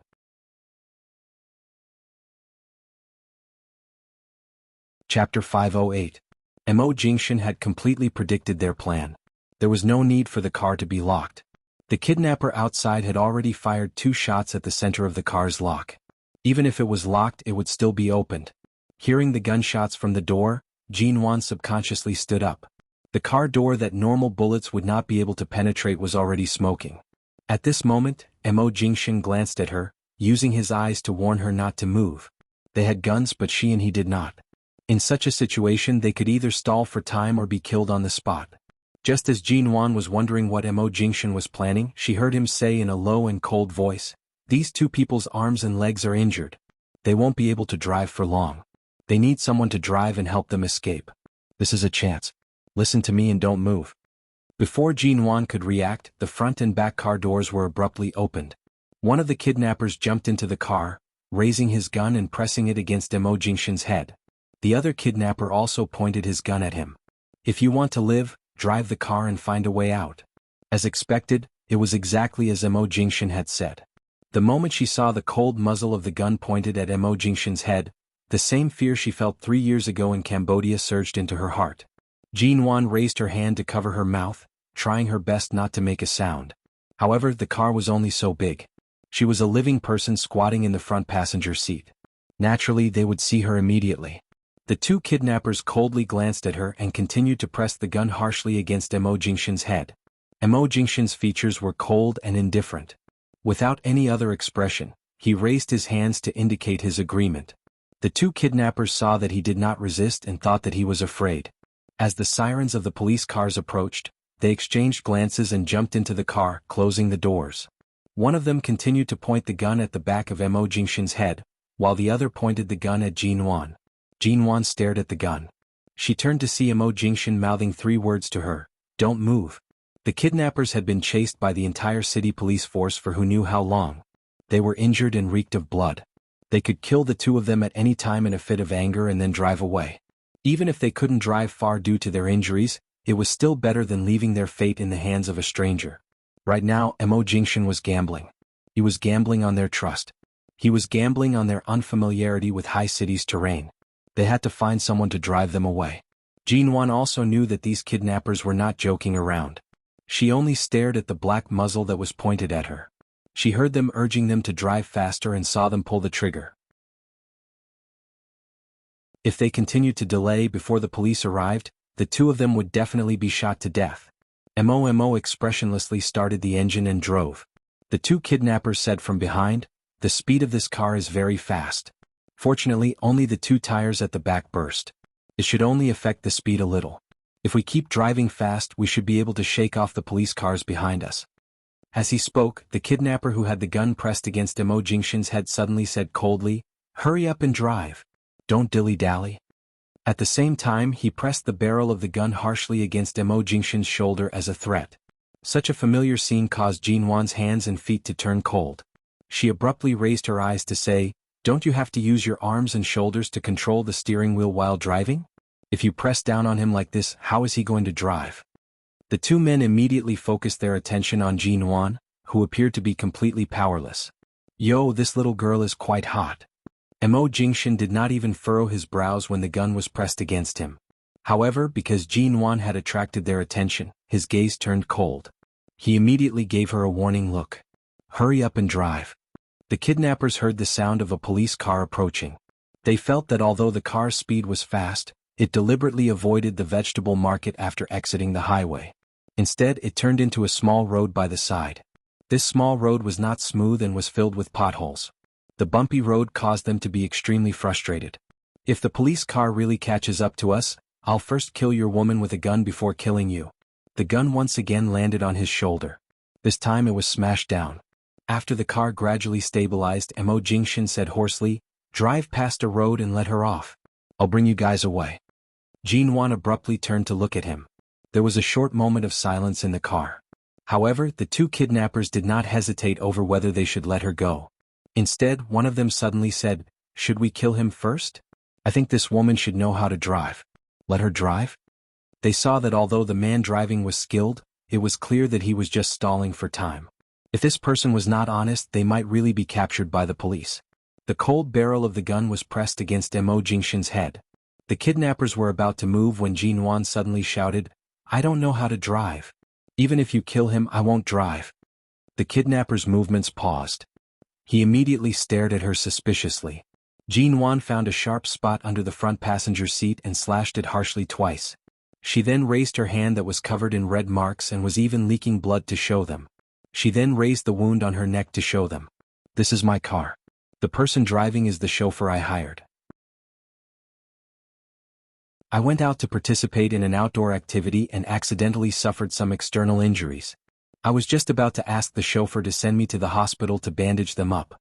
If I knew how to drive, why would I need to hire a chauffeur?" The kidnapper coldly laughed. He suddenly pressed the barrel of the gun against her head. "Chauffeur? Whose chauffeur is dressed so luxuriously? Are you trying to trick a 3-year-old? No matter what, I'm a famous businessman in Haicheng. My chauffeur follows me to all sorts of places. Of course, I have to dress more decently. From top to bottom, I can't even see the brand of his clothes. Haven't you heard of high-quality imitations? With just a few hundred yuan, he can buy a shirt and trousers that look exactly the same as the original. I even gave him this pair of leather shoes when I was in a good mood. What's wrong with that? The kidnapper coldly laughed. At the same time as he pulled the trigger, he felt the atmosphere and temperature in the car suddenly plummet. The kidnapper turned to look at the expressionless man who was calmly driving the car. Chauffeur. Your chauffeur's adaptability is really extraordinary. He even knows how to avoid our car. Earlier, when he bumped into our car on the highway, I don't think he's an ordinary chauffeur. As he spoke, the gun that was originally aimed at Jin Wan suddenly turned toward Mo Jingshan. The two of them seemed to really want to kill Mo Jingshan and leave her, a woman, to drive.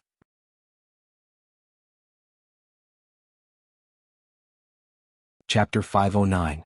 As the car shook violently, the two kidnappers who were already injured fell to the side with their guns raised. One of the kidnappers whose arm was heavily injured also dropped his gun by the side. The sirens of the police cars grew closer. The other kidnapper had also fallen to the other side due to the abnormally violent shaking of the car. Before he could return to his senses, he was sprawled against the back of the seat. The gun in his hand was swiftly pressed against Mo Jingshan's head, and he scolded with a fierce expression, "Damn, this car sure has some skill. If you want to live, shake off the police car for me. Otherwise, this old man will shoot you right now." Seeing that the other gun was still on the ground, Jin Wan's hand slowly moved on the seat. She removed her high heels and ignored the warning gaze Mo Jingshan was giving her. She abruptly stood up and rushed up. As she stood up, she viciously slammed the sharp heel against the kidnapper's arm, and the high heel in her other hand viciously slammed against his face. Jin Wan's eyes were filled with shock. Mo Jingshan's gaze turned cold. The moment the other kidnapper stood up and was about to move against Jin Wan, he made a quick turn, causing the kidnapper's body to tilt uncontrollably to the right. Jin Wan quickly reached out to pick up the gun on the ground. However, the moment she raised her head, the kidnapper whom she had just injured in the face and arm had already pressed the gun against her head. The cold barrel of the gun was pressed against her head. He narrowed his eyes at Mo Jingshan, who was in the driver's seat. "Don't move. If you dare move, I'll kill her immediately. Drive the car onto the main road for me. Don't waste time on the small road." Jin Wan's arm was harshly held by the kidnapper, and the gun was pressed against her forehead. This modified gun was not much weaker than the long guns she had encountered in Cambodia. In fact, it was even faster. With just a slight movement of his finger, a bloody hole would instantly appear on her head. The gun in her hand had yet to be grasped tightly when it was snatched away by the other kidnapper. At the same time, she felt a sharp pain on the back of her neck. The other party had used the butt of the gun to slam it against her head. The pain caused her to stumble and fall into the back seat. As Mo Jingshan's cold gaze swept over from the rearview mirror, the kidnappers continued to press their guns against Jin Wan. They clearly realized that pointing their guns at this woman was more effective than pointing at him. At the very least, the speed of the car had increased. Jin Wan was just about to struggle when the kidnapper used the butt of the gun to smash down harshly on the back of her neck, causing her to feel nauseous and her vision to blur. Just like that, she was pressed firmly against the car seat. Her hands were locked behind her back, and she barely managed to turn her head around. However, the kidnapper held her hostage and ordered Mo Jingshan to drive the car onto a clear road. The sirens of the police cars kept approaching. The domestic armed police force was not a joke. The reason why these two kidnappers wanted to hijack their car was that they fancied the performance of this ghost was too good. Its speed was also not a luxury car that ordinary cars could catch up with. If they hadn't driven the van to crash head-on just now, they probably wouldn't have been able to catch up with it. "Drive faster. Hurry up. Damn it, if you can't increase the distance between us and the police car in 30 seconds, the two of you can forget about living." The gun in the kidnapper's hand pressed down once more. With a click, it was pressed against Jin Wan's ear. Jin Wan was pressed tightly against the seat, and her entire body was tense. She endured the pain to say, "You guys shot the rear tires. How fast can this car go?" "Shut up." The kidnapper grabbed her hair harshly. Jin Wan's upper body was pressed against the seat, and her legs were almost kneeling. The two kidnappers did not sit down. One of them helped to press her down while paying attention to the police car behind them. There was not the slightest hint of relaxation on his face. He raised his leg and directly stepped on Jin Wan's back, using this opportunity to maintain his balance in the car. The kidnapper suddenly said, "The driver, open the rear window." In the next second, the car window was opened.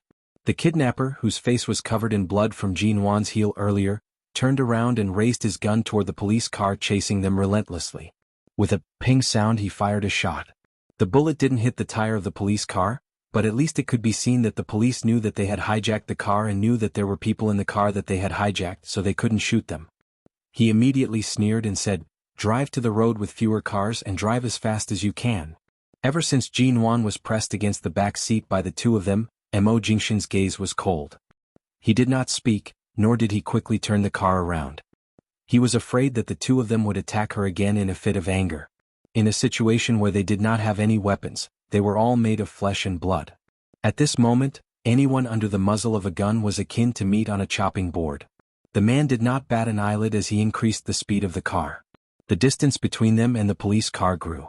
Jinwan was pressed down hard, and her back was stepped on harshly by the kidnapper. Both her hands were locked behind her. She lay there with some difficulty breathing. However, her gaze occasionally shifted toward Mo Jingshan's seemingly calm back as he drove. After not seeing him for 3 years, she discovered that this man's ability to remain unfazed in the face of danger had always been extraordinary. In fact, it was even better than 3 years ago. However, when the kidnappers heard that there were police surrounding them, they anxiously and angrily kicked Jinwan's back twice. Jinwan instantly felt her chest tremble violently, and the taste of blood almost rose from her throat. She resisted the pain and did not make a sound. From the corner of her eyes, she saw that the man's fingers were gripping the steering wheel. His knuckles had turned pale. Jinwan's lips suddenly curved, releasing a low, hoarse laugh. After ruthlessly shattering all of her happiness, would she still care about the slightest bit of heartache and warmth? She admitted that when she suddenly got up and rushed over just now, she just didn't want them to shoot him. In this situation it was difficult to protect herself. She knew that if she hadn't been in this car just now, it would have been easy for Mo Jingshan to escape, but she was in this car and she was his burden, so she almost rushed up with the intention of risking her life. No matter what, at least for the sake of the Mo Jingshan who had always protected her behind, at least for the sake of the Mo Jingshan who had held her to avoid bullets in Cambodia, she would do this without hesitation. 3 years ago the person who died was not only Mo Jingshan but also herself. A person lived for a lifetime. Furthermore, she had one more life. If she wanted to die, she would die. She wanted to live, she would live. Why did she have to endure it so miserably? However, this man still threw away his armor to protect her.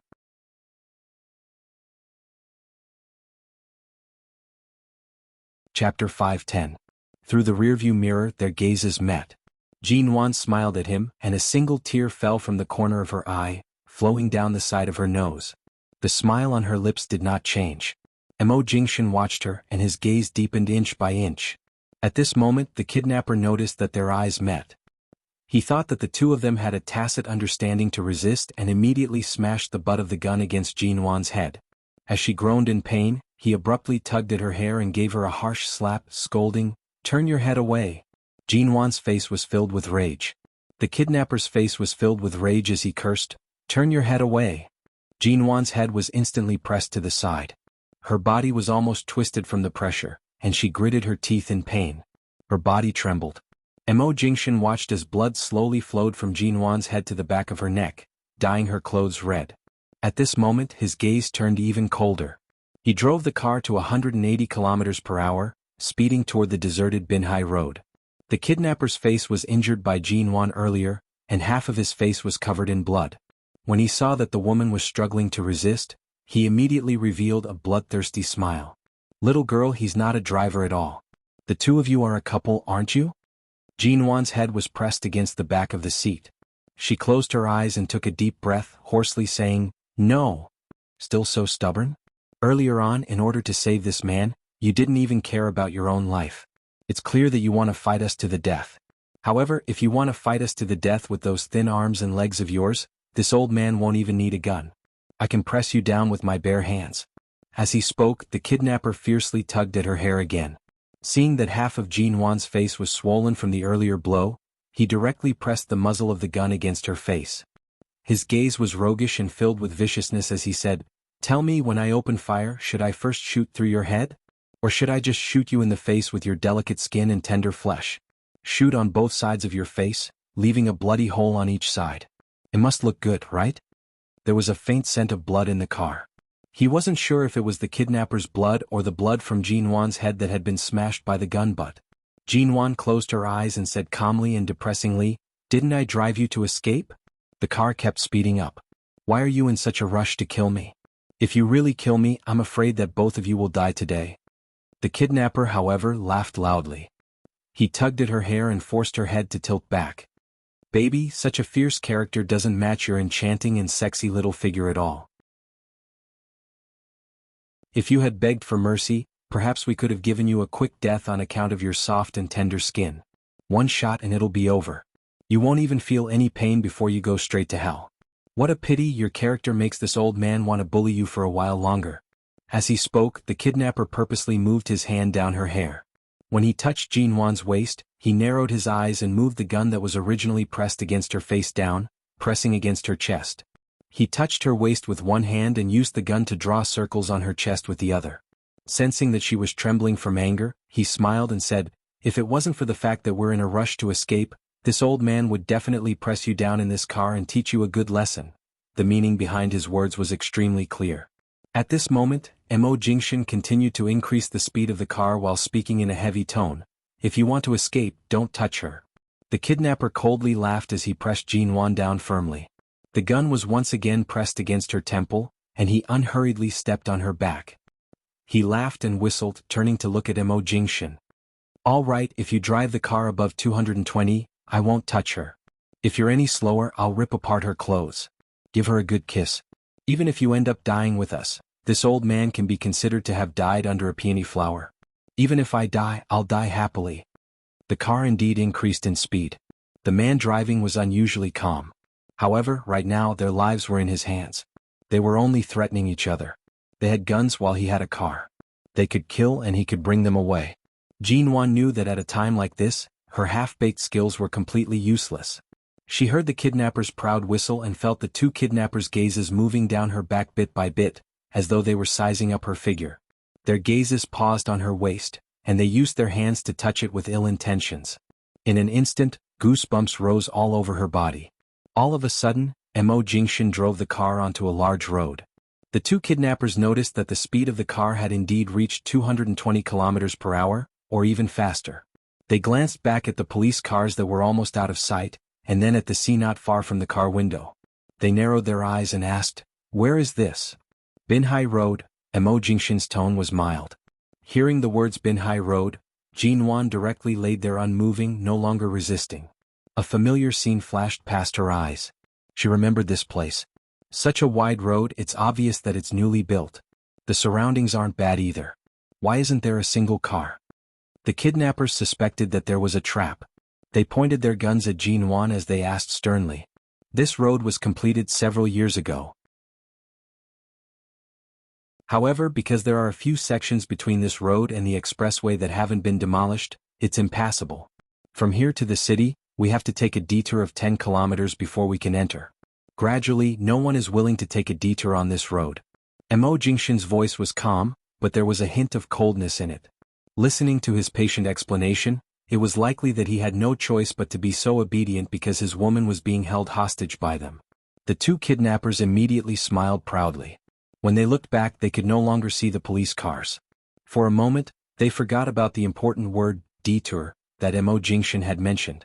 They did not expect that there would be an even closer entrance on this road to intercept them. However, they still pressed down harshly on Jinwan. They were certain that as long as this woman was in their hands, this man would be obedient until they sent them to a safe place. The morning sun hung from the east. Under the piercing light, the straight Binhai Road quietly extended into the distance. The quiet sea had only light waves crashing against it. In this tranquility, a black ghost sped forward at an astonishing speed. Seeing that Jinwan was quietly lying there, the two kidnappers thought that she had fainted. They lowered their heads to examine her. Seeing that her eyes were closed and unmoving, they directly reached out and slapped her head harshly. Jinwan's eyes remained closed and unmoving. "Fainted?" The kidnappers muttered. Could it be an act? She was awake earlier.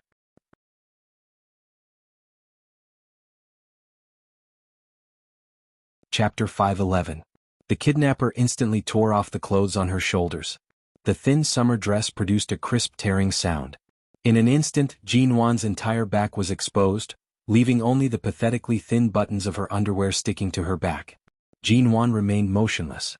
"You've really fainted?" The kidnapper stared at the tender skin hidden under her clothes and was about to reach out with his blood-stained hand to touch it. At this moment, the black ghost took advantage of the moment when the two of them were distracted by the police cars and abruptly charged toward the safety barrier by the roadside. The moment the car broke through the safety barrier, Jin Wan, who had not moved for a long time, suddenly opened her eyes. Before the two kidnappers could react, she raised her hand and viciously grabbed the hair of the two kidnappers, slamming their heads together harshly. Mother of Ker, Mo Jingshan saw Jin Wan's coordinated movement and suppressed his anger. The moment the two kidnappers raised their guns and were about to point at Jin Wan, he directly drove the car toward the sea. In that moment of life and death, the car had already entered the water. The sudden weightlessness and shaking caused the hands of the two kidnappers to tremble. Mo Jingshan's eyes and hands were sharp. Taking advantage of the moment the two of them released their restraints on Jin Wan, he turned around and slammed his hand against the back of one of the kidnappers' neck. His elbow slammed heavily against the other's face. The moment the other person stumbled, he snatched the gun from his hand. Seeing that the situation was not right, the other person rushed to grab Jin Wan. Without hesitation, he shot him in the shoulder. His long arm reached out and pulled Jin Wan, who was blocked by the two kidnappers, over. Jin Wan no longer had any strength left. Earlier she had been accumulating strength for a long time. She and Mo Jingshan had similar experiences. Once, they had driven a car into the sea on this road to escape danger. When she heard that this was the coastal road, she immediately understood Mo Jingshan's intentions for driving here. Either they would be successfully intercepted by the police cars, or they would drive into the sea. The safety barrier here could be broken, and they could successfully drive the car into the sea.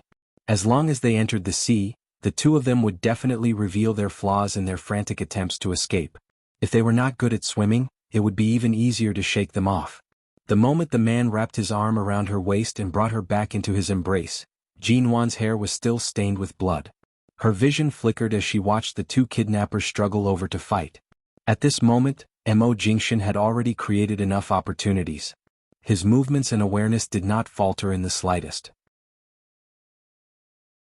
As he placed Jin Wan on the passenger seat, he raised the gun with his other hand and fired several shots at the two men's wrists and shoulders. As the two men fell back against the seat, covered in blood from the fear of his accurate marksmanship, Mo Jingshan picked up the other gun and fired 2 shots at the same time, hitting the two kidnappers' legs and knees. Jin Wan sat weakly on the front passenger seat.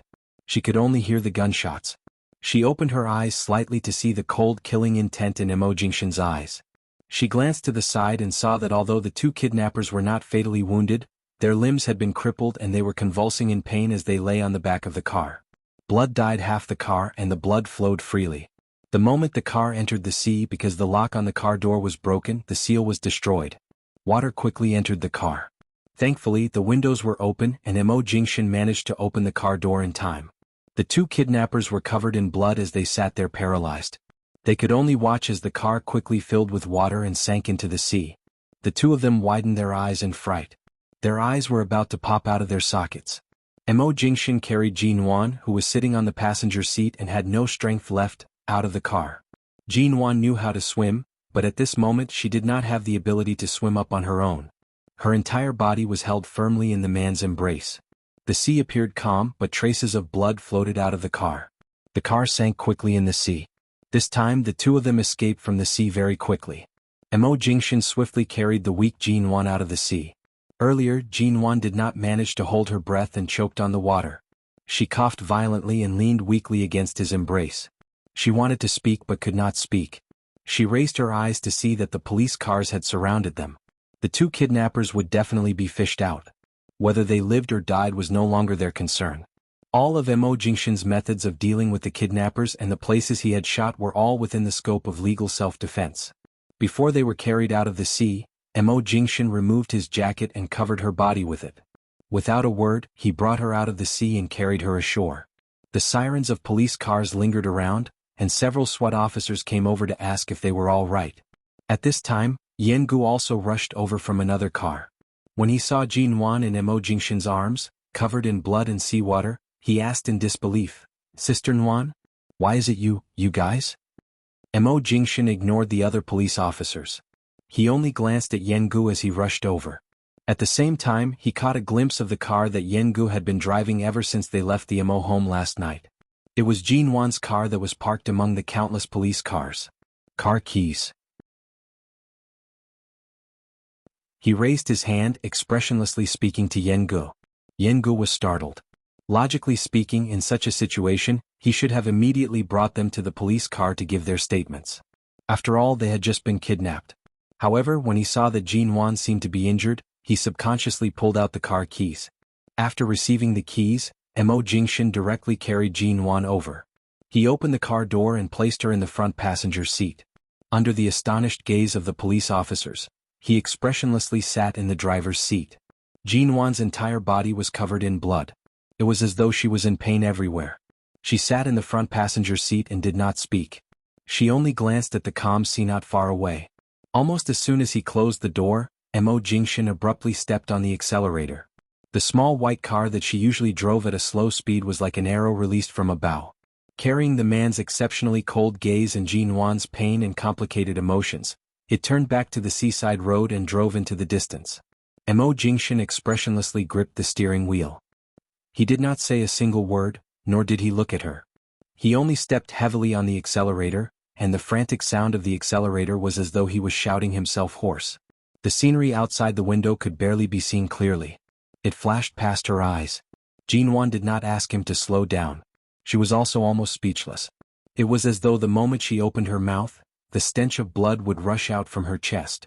The car drove all the way, and in less than 5 minutes, they arrived at the nearest hotel invested by Shine Group. The two of them didn't say a word all the way until Mo Jingshan stopped the car, got out of the car, and pulled Jean Wan out of the passenger seat with an ugly look. He dragged her down without the slightest bit of gentleness.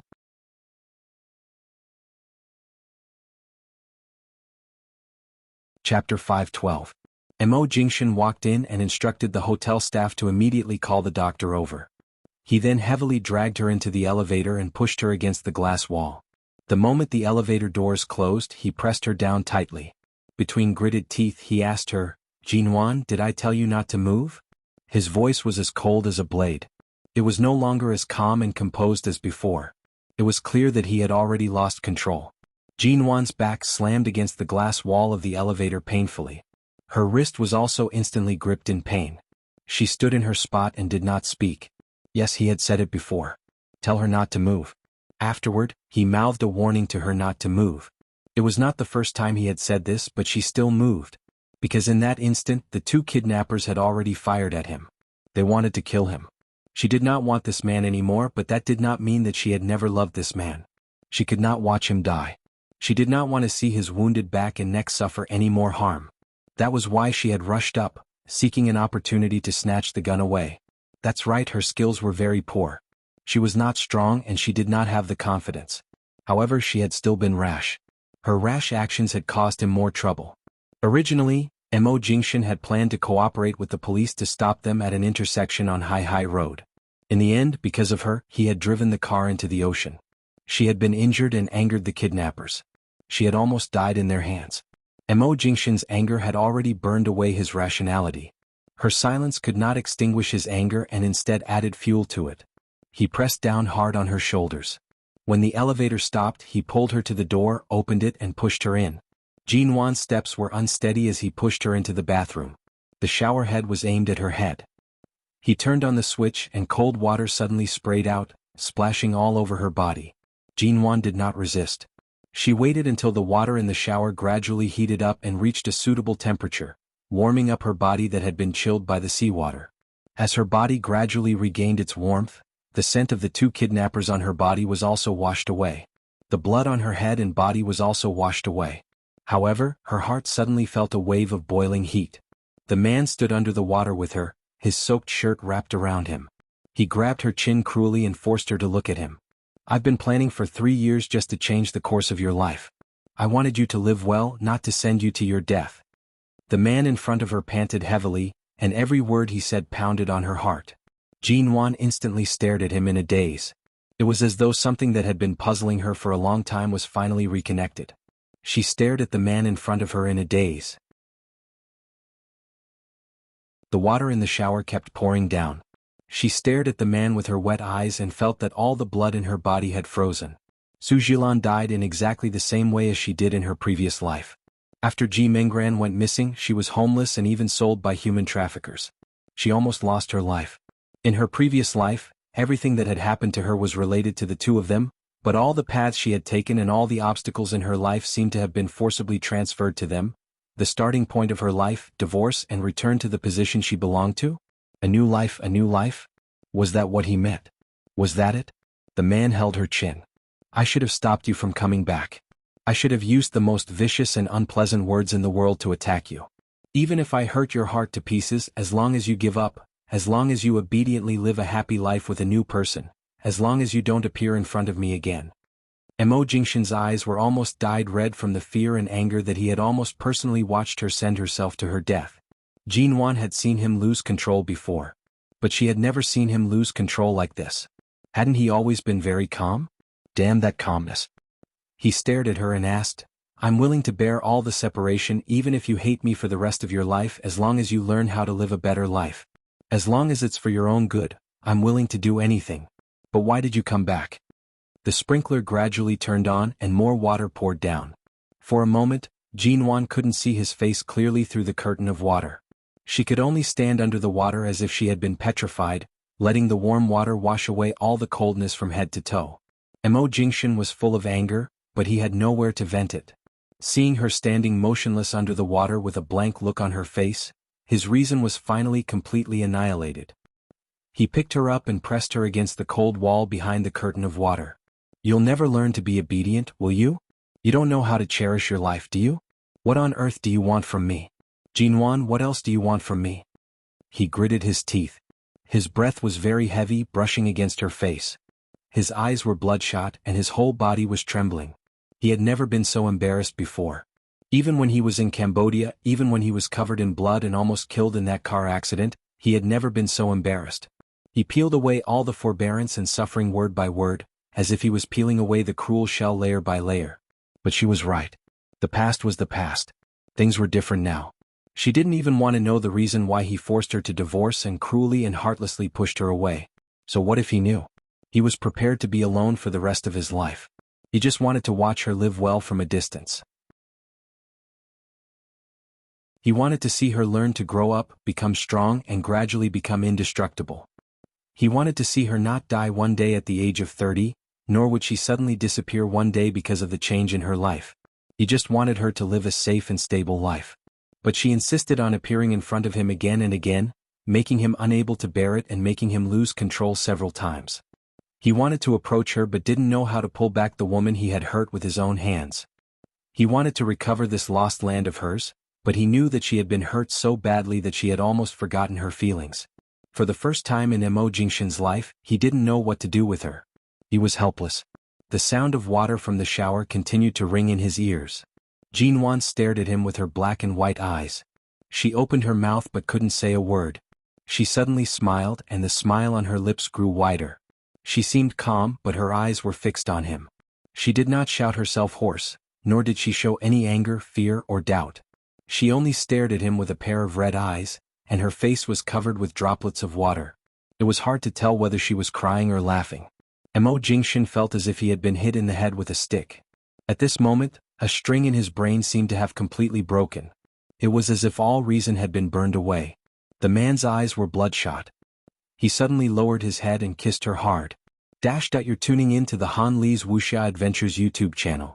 We're so grateful for your support and don't forget to subscribe to join us on this incredible journey through captivating stories. Your generosity through donations truly makes a world of difference, as it's the primary source of revenue that allows me to expand and enhance this channel for you. Thank you from the bottom of my heart for being a part of this adventure.